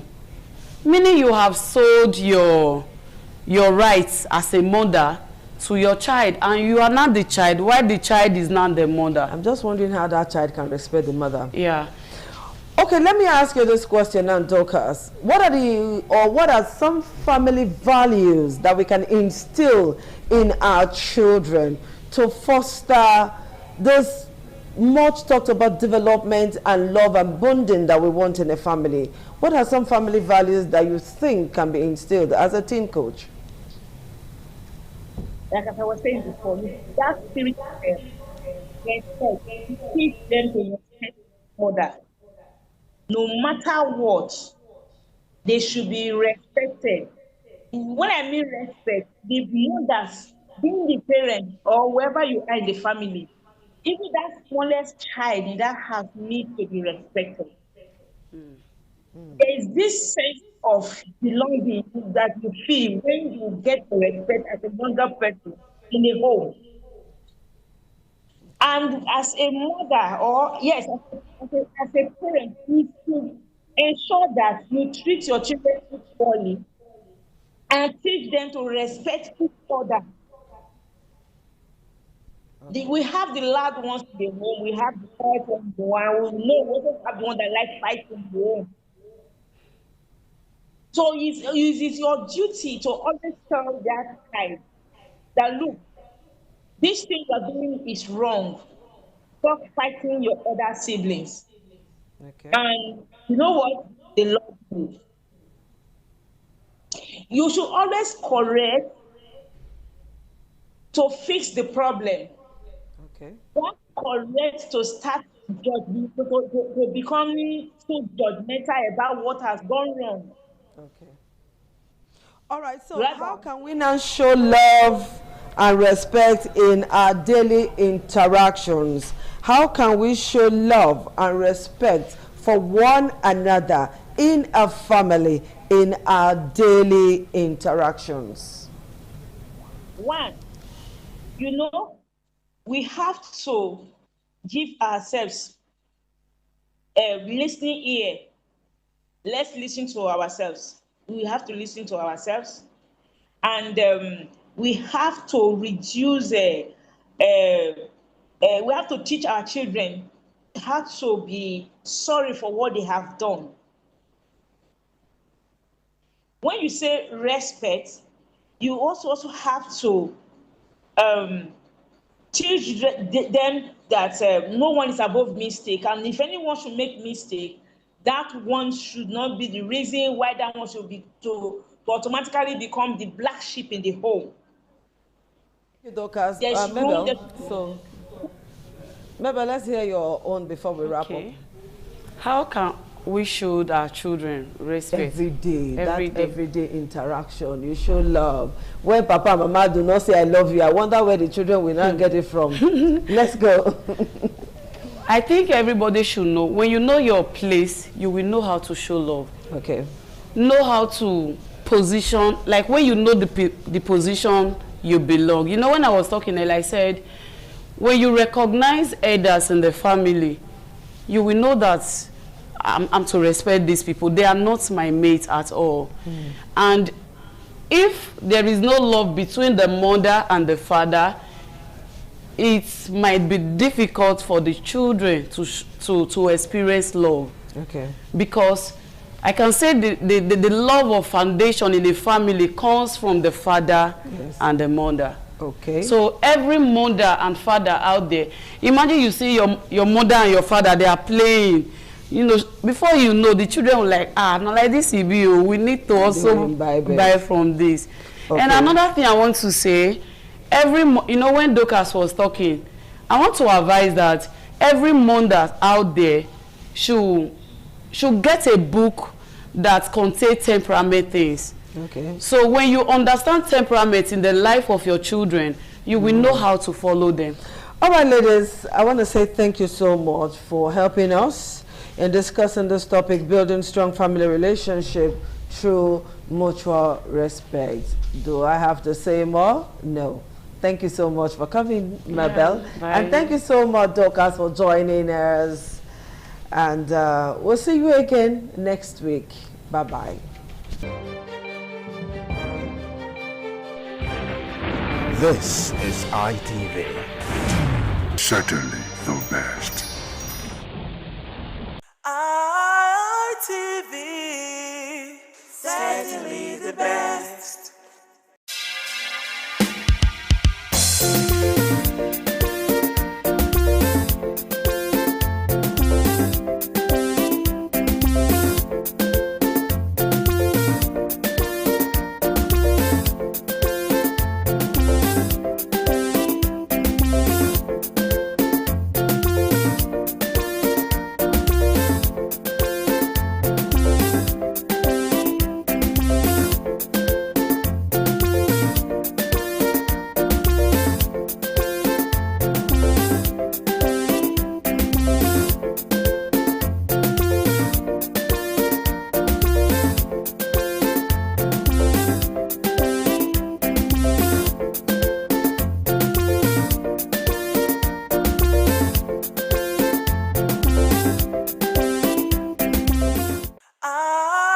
ITV, certainly the best.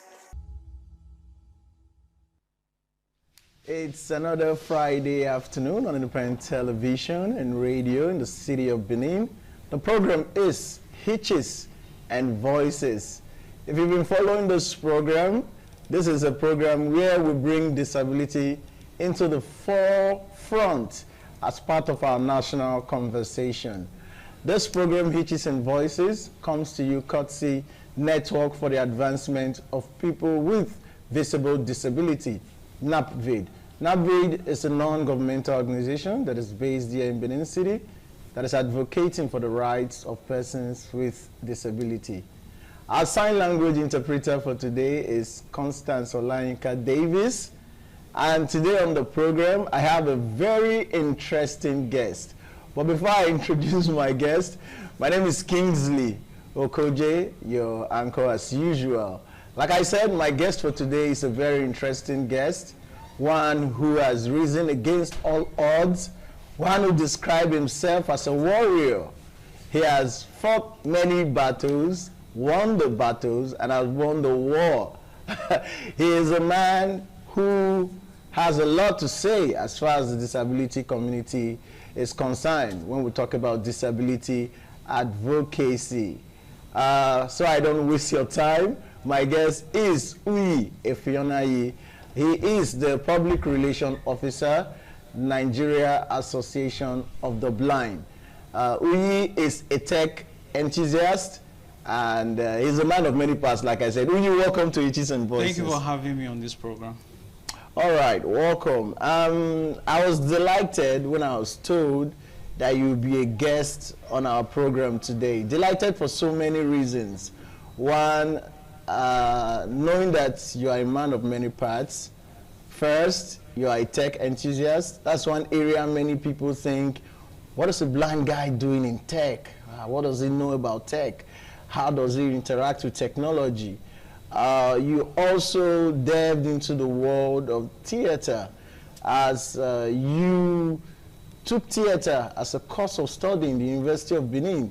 That's one course many visually impaired persons run away from.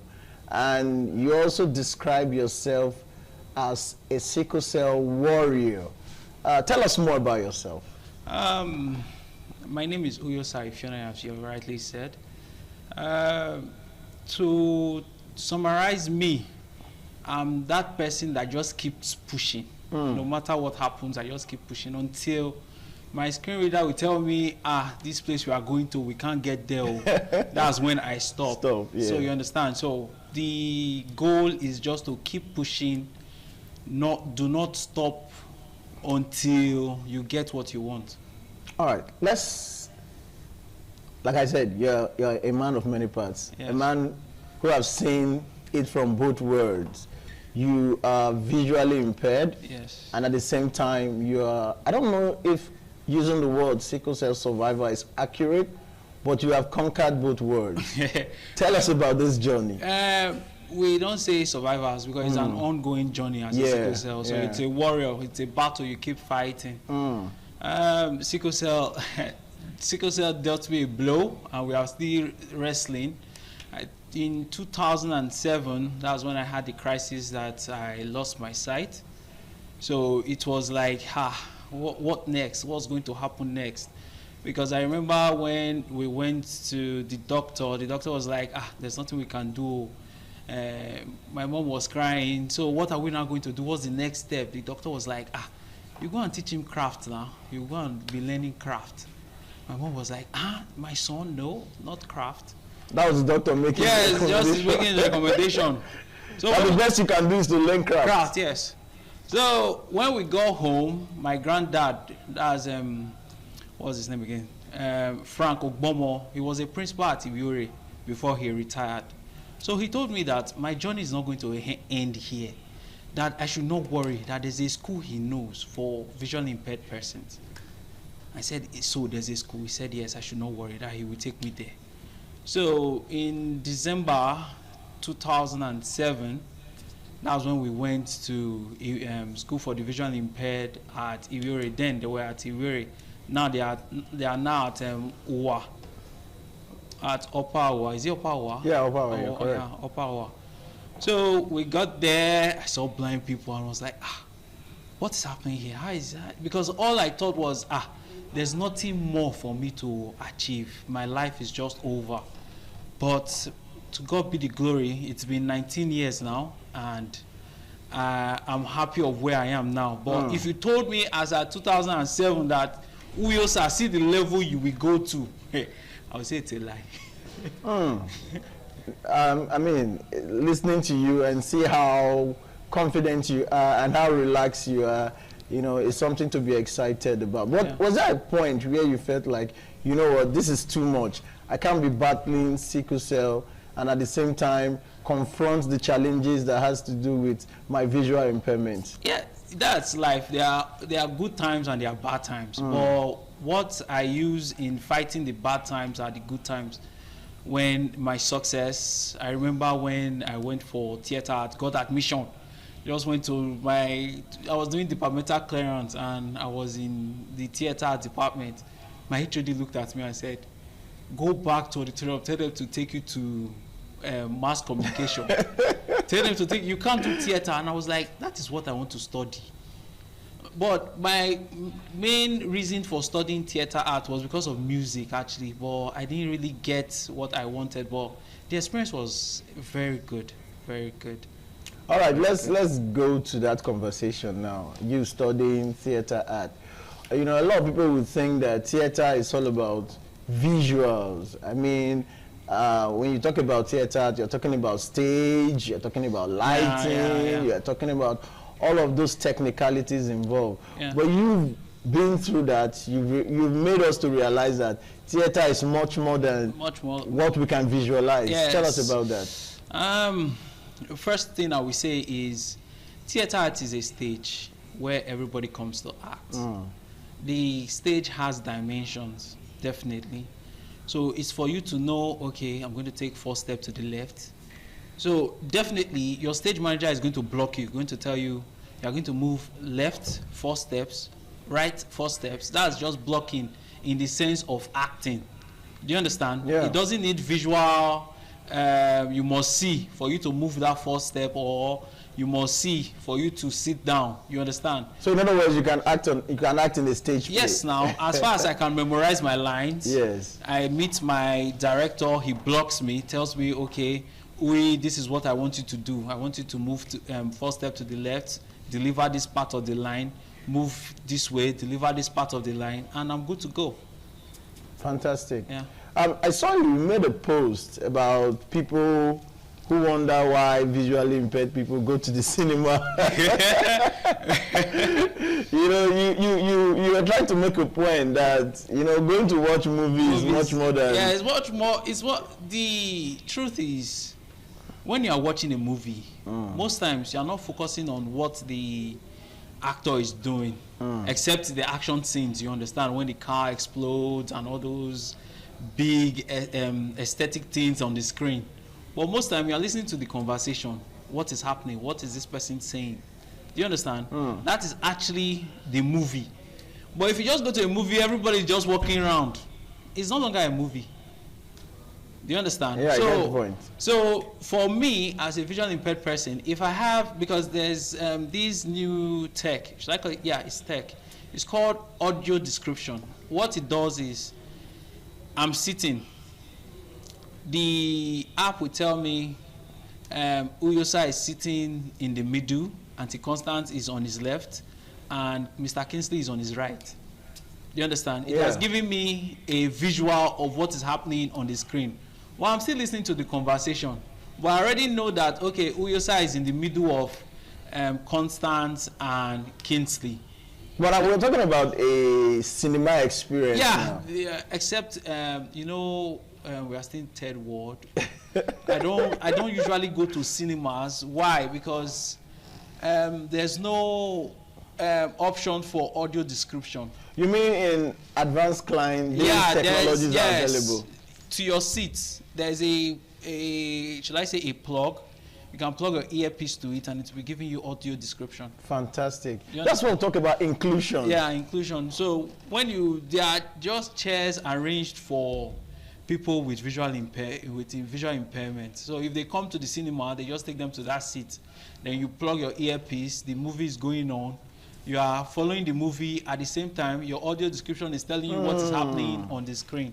You understand? If I go to a cinema in Benin here, now people will wonder what I'm coming to. So I don't usually go because the experience is not like I'm having half experience. I can go and still have a full experience because I just want to be in the presence of plenty people.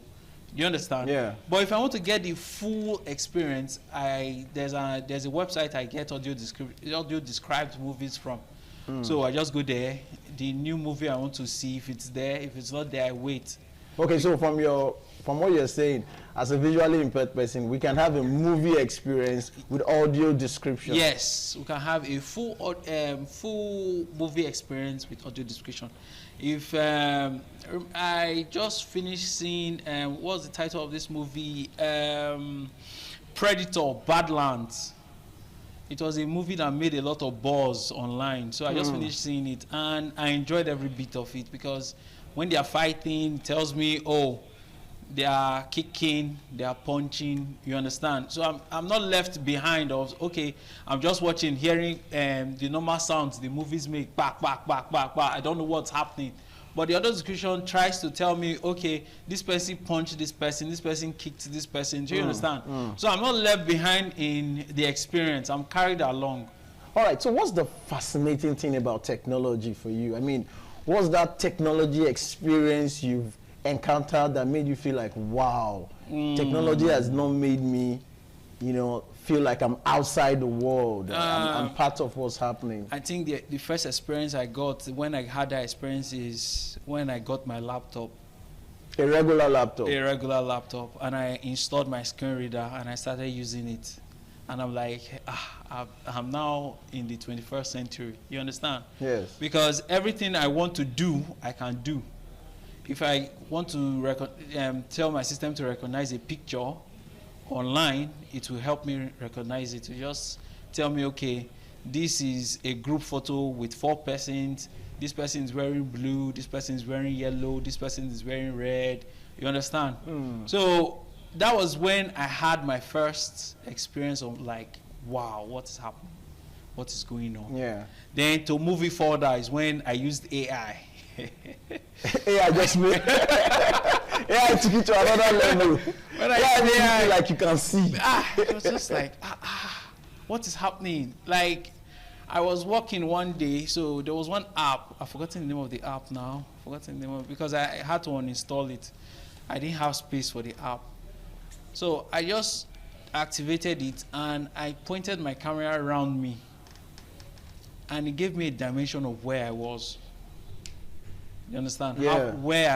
As in, okay, like I was working at Wasota, for example. Told me, okay, I have a shop on the left. there's a gutter beside me. You understand? The main road is on my right. So I was just like, wow, what is happening? You understand? And that's why if you go to the West, for instance, you see that the dependent level is very minimal, low. Because they can actually do a lot on their own. Yeah. So depending on sighted people is very limited over there. And there are actually policies that guide what they do. Do you understand? So for example now, if they are creating tech, for example, they have to check the accessibility. It's a must. Your site has to be accessible to everybody. As far as we'll go into tech design. You understand? And why tech design should be very inclusive. Yes. Because over there, while they are designing technology, they're also thinking inclusion. Inclusion. And other companies, third-party companies are also thinking, okay, what can I do to make this accessible? You understand? Right, all right. We'll go on a quick break now. It's been an interesting conversation with Uye Fionaye, just sharing his world, his experience with us. Well, we are not done. We will come back. The conversation continues. Don't forget, it's Hitches and Voices coming to you live on independent television and radio. We are broadcasting simultaneously. We'll go on this quick break now, and when we'll come back, we'll continue the conversation with Uye. All right, welcome back. The program is Hitches and Voices on independent television and radio, brought to you by NAVID. Uye, we've been in your world, and it's been a fascinating world. Just discussing technology with you. I want to stay on that subject. How has technology impacted your life? I mean, what difference has it made? It has made a lot of difference because I'm not employable. Do you understand? So now that the system has gone digital and everybody now works on their laptop, I can catch up, I can meet up. Do you understand? I don't know. Yes, there are some drawbacks, but at a certain point, everything a sighted person can do on their laptop, I can do. Do you understand? Yeah. So now I'm employable. Unlike before, when a visually impaired person will be asking for a job, they will not ask him, what can you do? Yes. You understand? What can you do? Yes. But now, when you ask me what I can do, and I start listing them, you are the one that is not going to beg me that I should don't worry. Okay, don't do. You understand? Because now I'm now on a level with my counterparts. You understand? So everybody works on Microsoft Word. We can use Microsoft Word. So technology is like a bridge. It's like a leveler. Yes, it's a leveler. It's a leveler, especially when we have our screen readers. Let me talk on screen readers for a little bit, please. Just permit me. Screen readers are text to speech. What they do is everything that is text on the system, they turn it to speech for us to hear. Do you understand? Yeah, but still, let me stay on that subject. I would like to hear from you. What's the fascinating thing you've heard from people when you interact with your system, either with your laptop or with your phone? Mostly surprise. Tell me some of the ridiculous things you've heard. It's mostly surprise. They'll be like, you're not blind. They see you, they pretend. You know what's fascinating for me? Maybe I'm chatting with somebody on WhatsApp, and this person is asking me, how you did they chat me? Especially most times, what I do when I'm chatting, I have an external Bluetooth keyboard, and I connect it to my phone. And me and the person we are chatting, I'm meeting him pace by pace. Oh, you understand? The guy that's confused, like, what is happening? He sends me a message, I send him back immediately. He sends me a message. There are no delays. There's no delay. The guy will not be asking, what's happening? How are you doing it? Just be like, I'm with my external keyboard working. We are chatting. You understand? When I want to chat, I just bring out my external keyboard because no time. Yeah, you made mention of the fact that, with technology, you become very employable. Yeah. Let's look at the access to technology in this part of the world. We say these things as though technology or assistive technology for persons with disability, it doesn't come cheap. Yeah, it doesn't come cheap. Yeah, these are things that are subsidized for persons with disability in other climes. Yeah. So tell us about this technology and how expensive they are. JAWS, for example, there is a robust app for everything you want to do. JAWS is just the big name on screen readers. If you want to buy JAWS now, you'll be looking at $1,000 plus dollars, not even naira. Do you understand? But there's a free one, Sha. It's called NVDA. But the problem with NVDA is that it's not as holistic as JAWS. You understand? So you now have to make do with the sub one. Do you understand? The NVDA, because that's what mostly all of us were using. You understand? Because we can't afford JAWS. Because the naira to dollar rate now is, last time I checked, was 1,004. So let's just say maybe JAWS is $1,000. So 1,4 times 1,000, that's about 1 point something million. Do you understand? So these apps are very expensive. I saw a Braille refresher. Yeah, a Braille refresher. Convert text to Braille. To Braille, yeah. It was going for as much as £4,000. You see? And if you convert £4,000 to naira. You see, most of these apps are very expensive, but we have to make do with the ones that are cheap, and some of them are free. You understand? So beggars can't be choosers. You understand? But do you feel sad sometimes when you realize that institutions, universities that are supposed to set the pace and teach the mainstream society how to be inclusive still grapple with how to make resource materials in their campuses more accessible for persons with disability? It's sad, yes, but that's where advocacy comes in. We need to keep talking, going to schools, tell them, this is what we need. Going to the whole of Benin now does not even have a Braille embosser. Do you understand? I don't know if they have one now, but last I checked, there's no Braille or embosser. What the Braille embosser does, it takes your textbooks and turns it to Braille. In the whole of Benin, we do not have one. Did you ever use the library in school? I was using these, when I was in school, there was this, what was it called though? There was a computer school inside Ugboa campus. What was the name? Something Kelly. Is it Kelly? But you never accessed the main school library? No, we were able to, no, not the main school library, no. It was this library, because this library was was an e-library. Yes. So the reason I asked that question is that when they build libraries in school, making e-library more accessible for persons with disability is a leveler. Yes. Because we cannot access physical books. No, we can't access physical books. That's why I said this was the one I was able to access. But the problem I had, I was at Ekenwa campus. So I could not start transporting from Ekenwa to Ugbo campus because I want to use the library. So most times it is Google. So anything we want to read, any research we want to do, we just enter Google and start researching. So looking at the younger persons with disability or visual impairment, what would you say they can do to help themselves take advantage of what technology provides?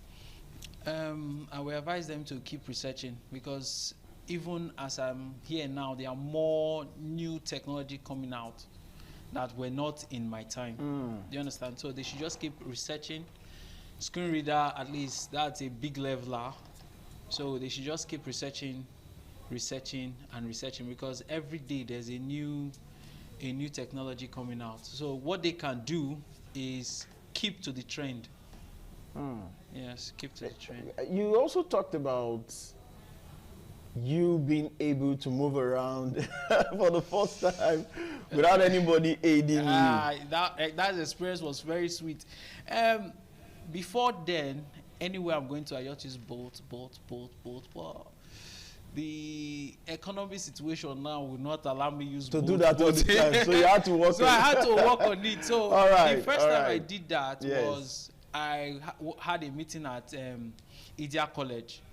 So the person I just begged someone to help me come out at Idia College, brought me out at Yaro. So I entered a bus coming to Ugbo. On your own? Yes, on my own.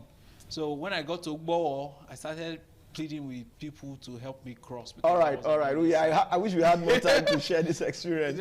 But in any case, like we said, you wouldn't even have to do that if we had a GP, guide us and properly navigate our way for us. But this is a conversation for another day. Uyi, thanks for coming on Hitches and Voices. Thank you for having me. We'll do this again next Friday. I'd like to thank our listeners on radio and those who have followed us on television. Thank you for taking our time to follow us on the program Hitches and Voices. My name is Kingsley Okoje, saying spot the hitch and be a voice. Goodbye.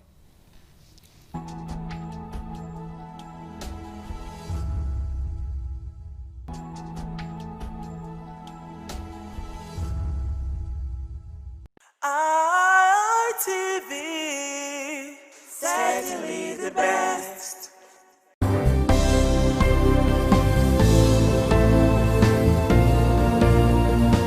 Thank you very much for joining us on the program Healthy Living. What is the kidney? The kidney is an excretory organ in the body, which is for metabolism. Tuberculosis affects many organs in the body, but the common ones it usually affects is the lungs. Epilepsy is a neurological problem.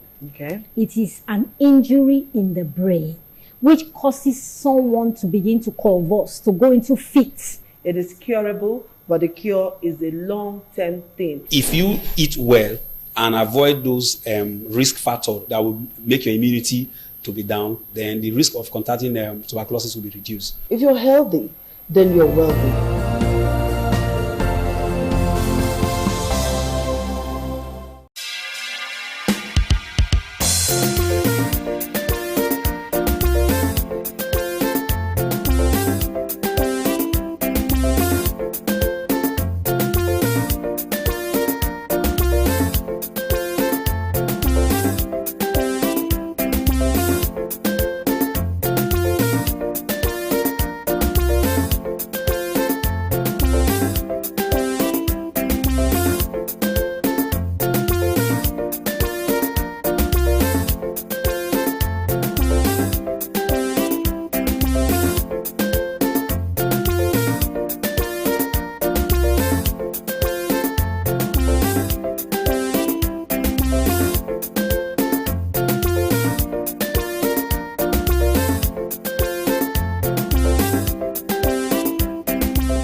ITV, certainly the best.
It's a brand new month of March 2026, and of course it's the first edition of a program news review in the month as well. I am Deborah Ibiobe from thanking you so much for joining us on the program. President Bola Ahmed Tinubu during week on Diary Review assured Nigerians that the country had emerged from economic and security challenges, declaring it out of the woods and pledging state police to combat insecurity. The president gave the assurance while speaking at an interfaith breaking of fast with 20 governors, 2 deputy governors, and senior officers at the State House, Abuja.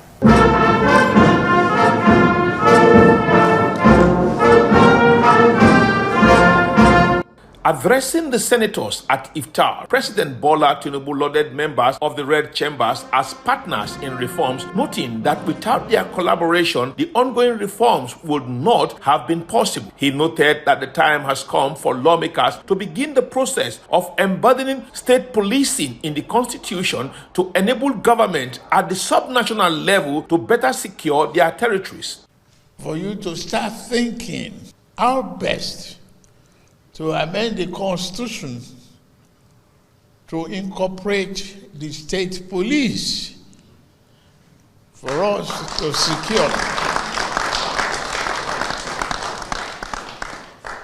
secure our country. Responding to criticism from opposition figures, the president dismissed claims that he was stifling opposition voices. President Tinubu defended the removal of petrol subsidy and foreign exchange reforms, describing them as steps taken to end monumental corruption in government. The president also said that the reforms had laid the foundation for economic stability. In its response, Senate President Godswill Akpabio assured the president of the Red Chamber's loyalty and continued cooperation. He says the Senate thoroughly review executive proposals to ensure they serve national interests even when they initially attract criticism. I said, you can't kill a man's vision. He contested to be president of Nigeria, and he had his own format of what he wants to do and what he thinks the country should be like. Let us not say, oh, the motion or whatever bill has died in first reading. I'm sure you have noticed that nothing you have ever sent to us died in first reading, and it will never happen so long as we are here. So we normally sit down. They say we are rubber stamp, but they don't know that we sit down to painstakingly go through everything that comes before us, and then at the end, we see that it is in the interest of Nigeria. The breaking of fast session ended with prayers for wisdom, unity, and strength for the nation and its leaders. From the new banquet hall, Aso Rock Presidential Villa, Abuja, I'm Ikhro Atta, ITV News. Vice President Kashif Shettima, during week on Diary Review, reaffirmed the federal government's resolve to collaborate with the Kano state government and relevant agencies to prevent a recurrence of fire outbreaks in markets across the state. He was speaking while receiving a delegation of the Association of Kano Business Community, led by the president, Sabiu Bako, who paid him a thank you visit at the Presidential Villa, Abuja. And the 5 billion approved by the president was based on the outcome of your preliminary assessment of the damages. Otherwise, if the level of destruction is up to 20 billion, I am absolutely certain the president will approve that quantum of money. The economy has been recalibrated. The economy is on a sound footing now. We have crossed the Rubicon, and inshallah, we are on a path to sustain growth. President Bola Tinubu at the State House charged the new Inspector General of Police, Olatunji Disu, to restore peace and strengthen security nationwide. The president issued this directive at the declaration of a new Inspector General of Police as acting capacity, pending the Nigerian Police Council's ratification of the appointment and the Senate's confirmation. after being decorated with the rank of Inspector General of Police by the President and Commander-in-Chief of the Armed Forces, Bola Tinubu, at the Presidential Villa on Wednesday. The acting Inspector General of Police immediately left the Presidential Villa for the force headquarters, where he inspected the quarter guard.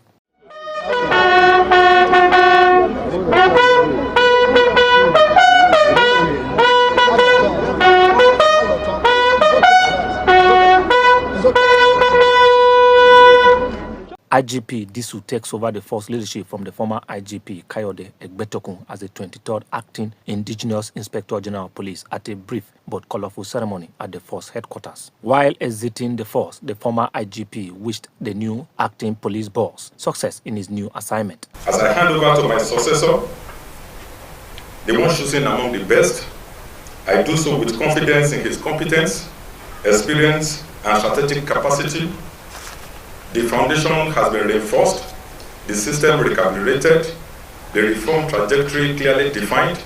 All these he has been part of. Meanwhile, acting IGP Olatunji Disu assured of a professional police force and improved security for citizens. My tenure will therefore be built on 3 clear commitments: professionalism, modernism, accountability, integrity, community partnership, and trust. To all officers, I will demand the best from you, because the people who serve deserve nothing less. Integrity, compassion, courage. These are not optional qualities. They are the job. But I make this promise in return. I will fight for your welfare, your dignity, and the conditions you need to serve effectively. Nigerians will expect visible improvements in security from the acting Inspector General of Police, given his antecedents as a crack crime fighter. From Abuja, John Taina, ITV News. Still on the acting Inspector General of Police, who reported that he officially resumed office at the 23rd Indigenous Inspector General of Police. The acting police boss takes over the leadership of the Nigerian police force from the retired IGP Kayode Egbetokun on Wednesday last week at the force headquarters in Abuja.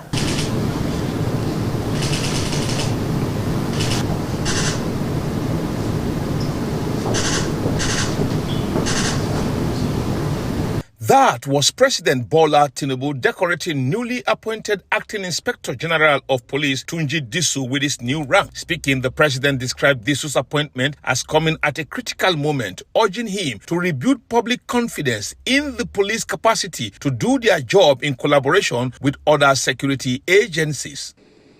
And now you assume this responsibility at a defining moment for our nation's security, and expect you to strengthen the discipline, enhance interagency collaboration, and restore public confidence in Nigerian police. President Tinubu urged Disu to advance the security pillar of his administration's renewed hope agenda. He expressed confidence in Disu's discipline, operational experience, and leadership capacity. He reaffirmed his belief that Nigeria would prevail under a committed leadership. The president urged all security stakeholders to work collectively to safeguard lives and property during this critical period. Speaking with State House correspondent after his decoration, IGP Disu promised to ensure improved security for Nigerians and enhance welfare for police personnel. One of the first lectures I'm going to have with my men, I'm going to talk to them, let them know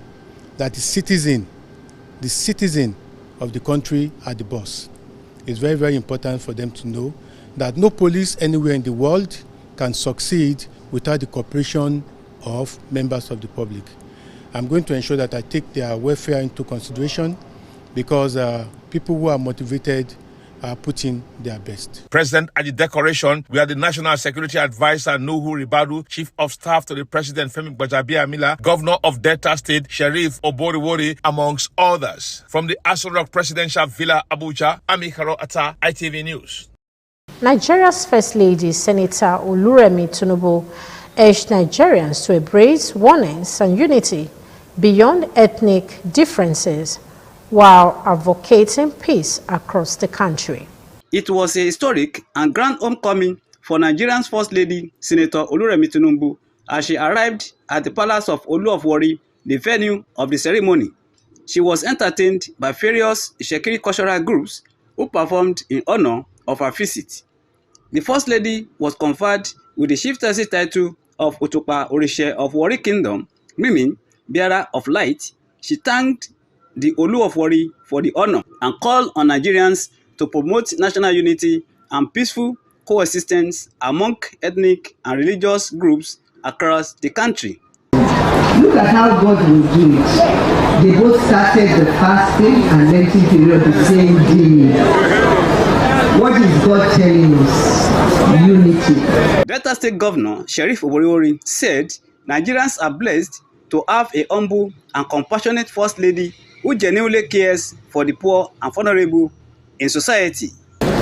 Your Excellency, ma'am, we all see and acknowledge your initiatives for the poor and vulnerable across the country. His Royal Majesty Ogeame Atuwase III, the Olu of Warri Kingdom, described the First Lady's visit as symbolic of a new season of unity, healing, and renewed hope for the Niger Delta and beyond.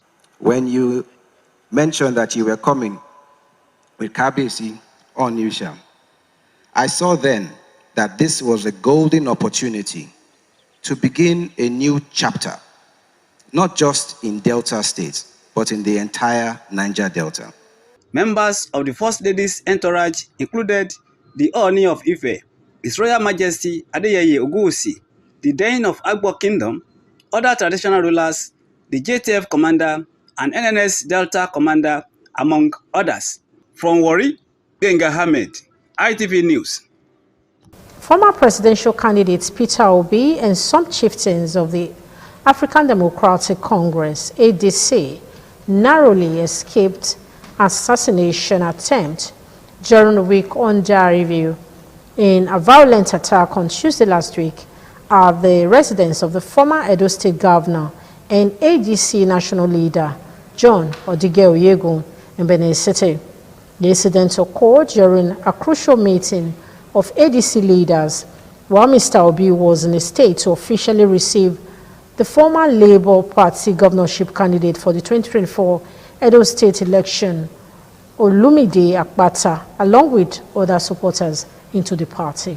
The meeting at Chief John Odige Oyegun residence, GRA Benin State, proceeding peacefully when suddenly gunshots rang out, forcing attendees, including presidential candidate of Labour Party Peter Obi, to scramble for safety. The assailants fired sporadically at the premises, damaging vehicles parked outside and leaving bullet marks on the gate and perimeter fence. Earlier, there was also a reported invasion of the ADC State Secretariat on Ogbilaka Road, where party leaders had gathered for Mr. Akpata's procession. Several people were reportedly injured during the disturbances. In response, Peter Obi urged party supporters to remain calm and called on security agencies to conduct a thorough investigation into the attack. We'll make a formal complaint,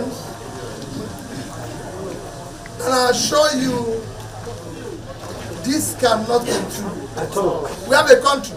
Yes, and we are part of the country. Exactly. You know, we cannot have terrorism terrorizing the country and have officials in government terrorizing citizens. It's not acceptable. You see, several cars were damaged and everything.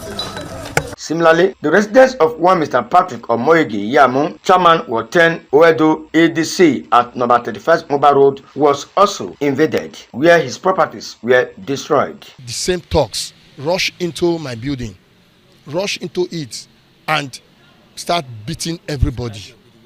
Stab me, stab my daughter, beat up my wife, everybody, destroy all the chairs and tables. At the time of this report, Edo State Police Command is here to comment on the incident. From Benin, Donald Ehiminyen, ITV News. The Independent National Electoral Commission, INEC, during week under review, released a revised timetable and schedule of activities for the 2027 general elections, shifting dates for the presidential and governorship polls in compliance with the Electoral Act 2026. In a statement issued on Thursday, signed by the National Commissioner and Chairman of the Information and Voter Education Committee, Malam Mohammed Kudu Haruna.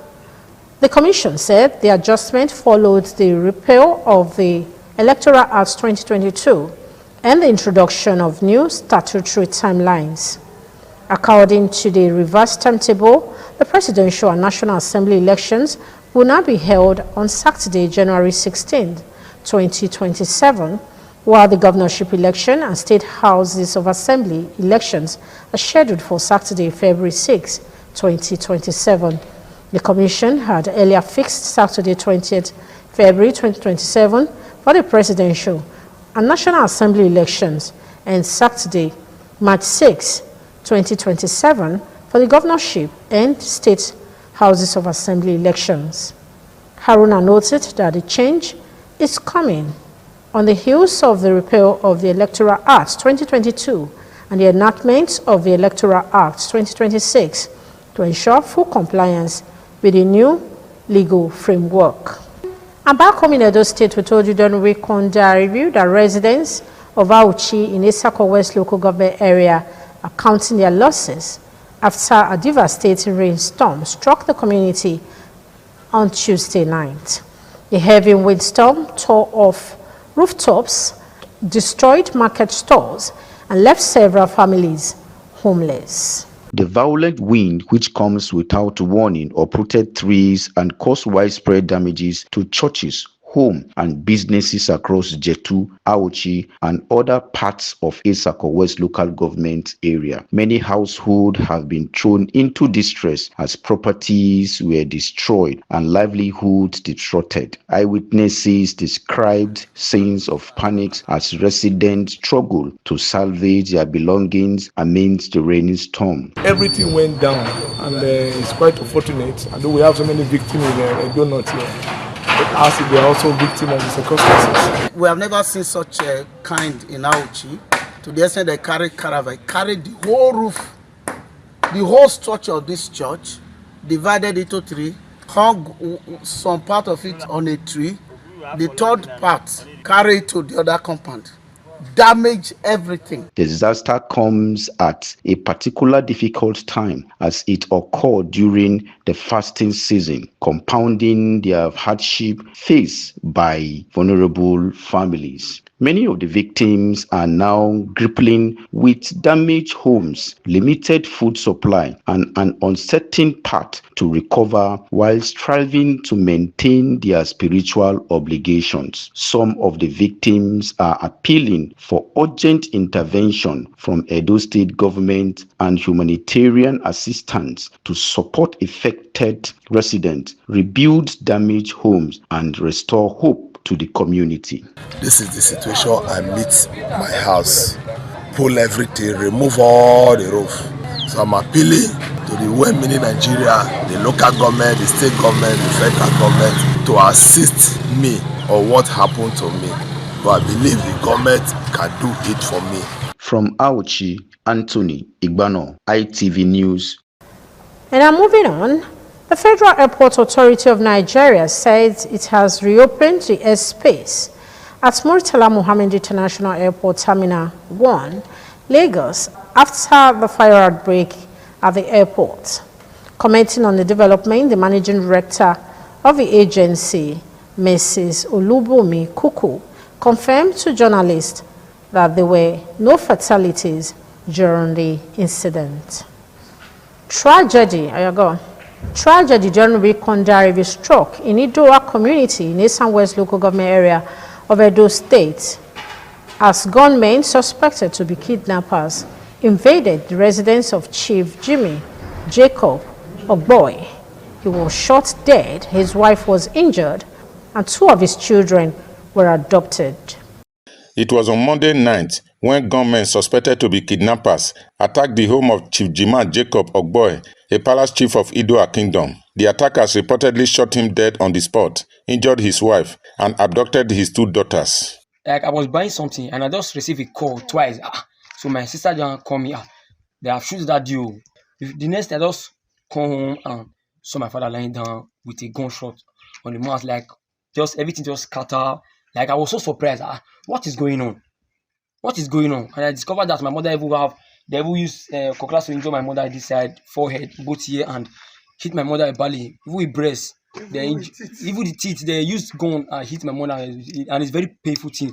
The entire community has been thrown into mourning as elders and residents gather to deliberate on possible steps to secure the release of the abducted children and address the root cause of the attack. The Onoji of Idoa, His Royal Highness Alhaji Ahmedu Momo, appealed to the Edo State government and security agencies to urgently come to their aid and strengthen security in the area. Some group of about 4 of them, they came to one of our chief house and they shot him. Went away with 2 of the daughters. Nigeria police and the civil defense, both the army, they all came to this place yesterday night. Even this morning, they were still here. We need assistance in this area. I've been crying that the insecurity issue in this area, government should come and assist us. Very, very sad that government tried to make sure that there is security in our land, and since then it has been calm. But it's like they have gone to reinforce again now, only for them to come now to strike from Idoa side, and they just killed the man. While appreciating the state government's effort in tackling the insecurity, community members lamented the growing menace of suspected herdsmen attack on farmland, which they say has heightened tension in the area. From Idoa community, Chris Omije, ITV News. Edo State Health Regulation and Monitoring Agency solicited the collaboration of independent television and radio to deepen public awareness on health regulation and compliance across the state. The Permanent Secretary and Chief Executive Officer, Edo State Health Regulation and Monitoring Agency, Dr. Adesuwa Oroide, made a request during a visit to the management of the station at the corporate headquarters on Airport Road, Benin City. The Permanent Secretary and Chief Executive Officer of the agency, Dr. Adesuwa Oroide, said regulation without adequate public awareness could breed resistance, pointing out that compliance improves when facility owners understand requirements, citizens are aware of their rights, and patients know expected safety standards. She reiterated that Edo State Health Regulatory and Monitoring Agency is the statutory agency responsible for licensing, inspection, monitoring, and enforcement of health standards across public and private health facilities, as well as public space with health risk, while emphasizing that the agency's focus is on raising standards rather than punitive enforcement, describing health care as a shared responsibility. We want to indulge you in partnership. When any medical or health advert that comes to you, you redirect them to come to EdoHEMA to take approval from EdoHEMA. Most of the time also, like, let me give an example, like these spas and salons, they have no right to do tooth whitening and skin bleaching. In his response, the Managing Director of Independent Television and Radio, Engineer Elvis Obaseki, applauded the agency for its ideas and assured it of the station's support. The angle of sensitization is the responsibility of all of us, especially when you come to areas of infectious and communicable diseases. Health is everything to me, and I think it's something we will always prioritize, because already you have what you want, and I can say her presentation has really been well thought of and looked at towards achieving the purpose of the agency. In the same vein, the Inter-Party Advisory Council in Edo State, led by its chairman, Bishop Ahalame, who described ITV and radio as credible platforms for promoting peace and political awareness, solicited for media collaboration in its forthcoming voter education and permanent voter card collection campaign flag-off slated for 28th of March 2026. Of what IPAC staff, which is the overall body of all registered political parties, which our aim is to promote peaceful and credible election in Nigeria, to ensure that Edo State becomes very peaceful during and after election. Responding, the Managing Director, Engineer Elvis Obaseki, assured IPAC of its continued support. It is our responsibility to take it back to our people, to have confidence in the electoral process. And I don't think there could be any other medium than the media to tell the people you just have to get involved. The voter education and PVC collection campaign is expected to cover the three senatorial districts of Edo State. From Benin, Jonah Omowa, ITV News.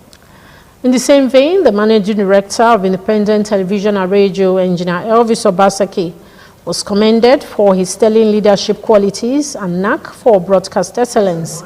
The Chairman of University of Benin Alumni Association, University of Benin branch, Mr. Paul Egosa Osahon made the remarks during the presentation of awards of excellence to the MD at the corporate headquarters of Independent Television and Radio, Glasshouse Airport Road, Benin City. The Junior Chamber International Nigeria, UNIBEN chapter, also visited the management of the station. I present this medal to you for your hard work to humanity. Presentation of Award of Excellence to Engineer Elvis Obaseki by the University of Benin Alumni Association Benin branch. The award was presented on behalf of the University of Benin Alumni Association Benin branch by former Registrar of the University of Benin and Executive Director, Finance and Administration, ITV and Radio, Lady Celerina Ojomo.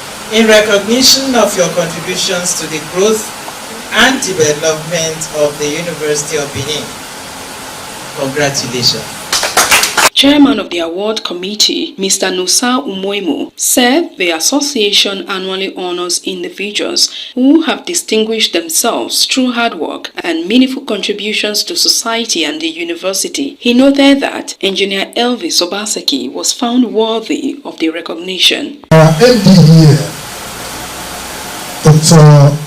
Elvis Obaseki, was one of those that the alumni UNIBEN branch considered worthy to receive the award. In his remarks, Engineer Elvis Obaseki expressed satisfaction with the award presented by the University of Benin Alumni Association Benin branch. ITV as a corporate entity in Edo State is not something, even in Nigeria, is not an entity you can push aside anymore. But to the University of Benin, I want to say, on behalf of my team, those of us at management and those at work, we say thank you for the recognition to the platform.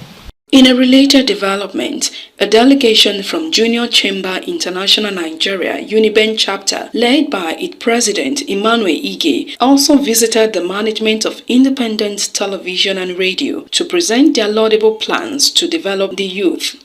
We as an organization, we try to bridge this gap to actually equip members with skills, life skills, and knowledge and experiences and exposure they need to actually thrive outside campus when they've graduated. Vice President Deborah Izebizwa explained that the visit was to seek media partnership ahead of the 8th edition of the Employability and Business Masterclass scheduled for June 6. While we may have publicity on our whole hand, it is also much easier to reach a larger audience through the independent television and radio. Engineer Elvis Obaseki commended the group for their commitment to youth development, assuring them of continued collaboration and support. All you have put on the table is a little bit elevated amongst what the Gen Z are offering today. I will enjoy and I will say we will give you guys a support. Members of the station's management were in attendance. From Benin, Ofuri, Annetta, ITV News. With that report, we call it a wrap on today's edition. Do have a great week ahead. Bye for now.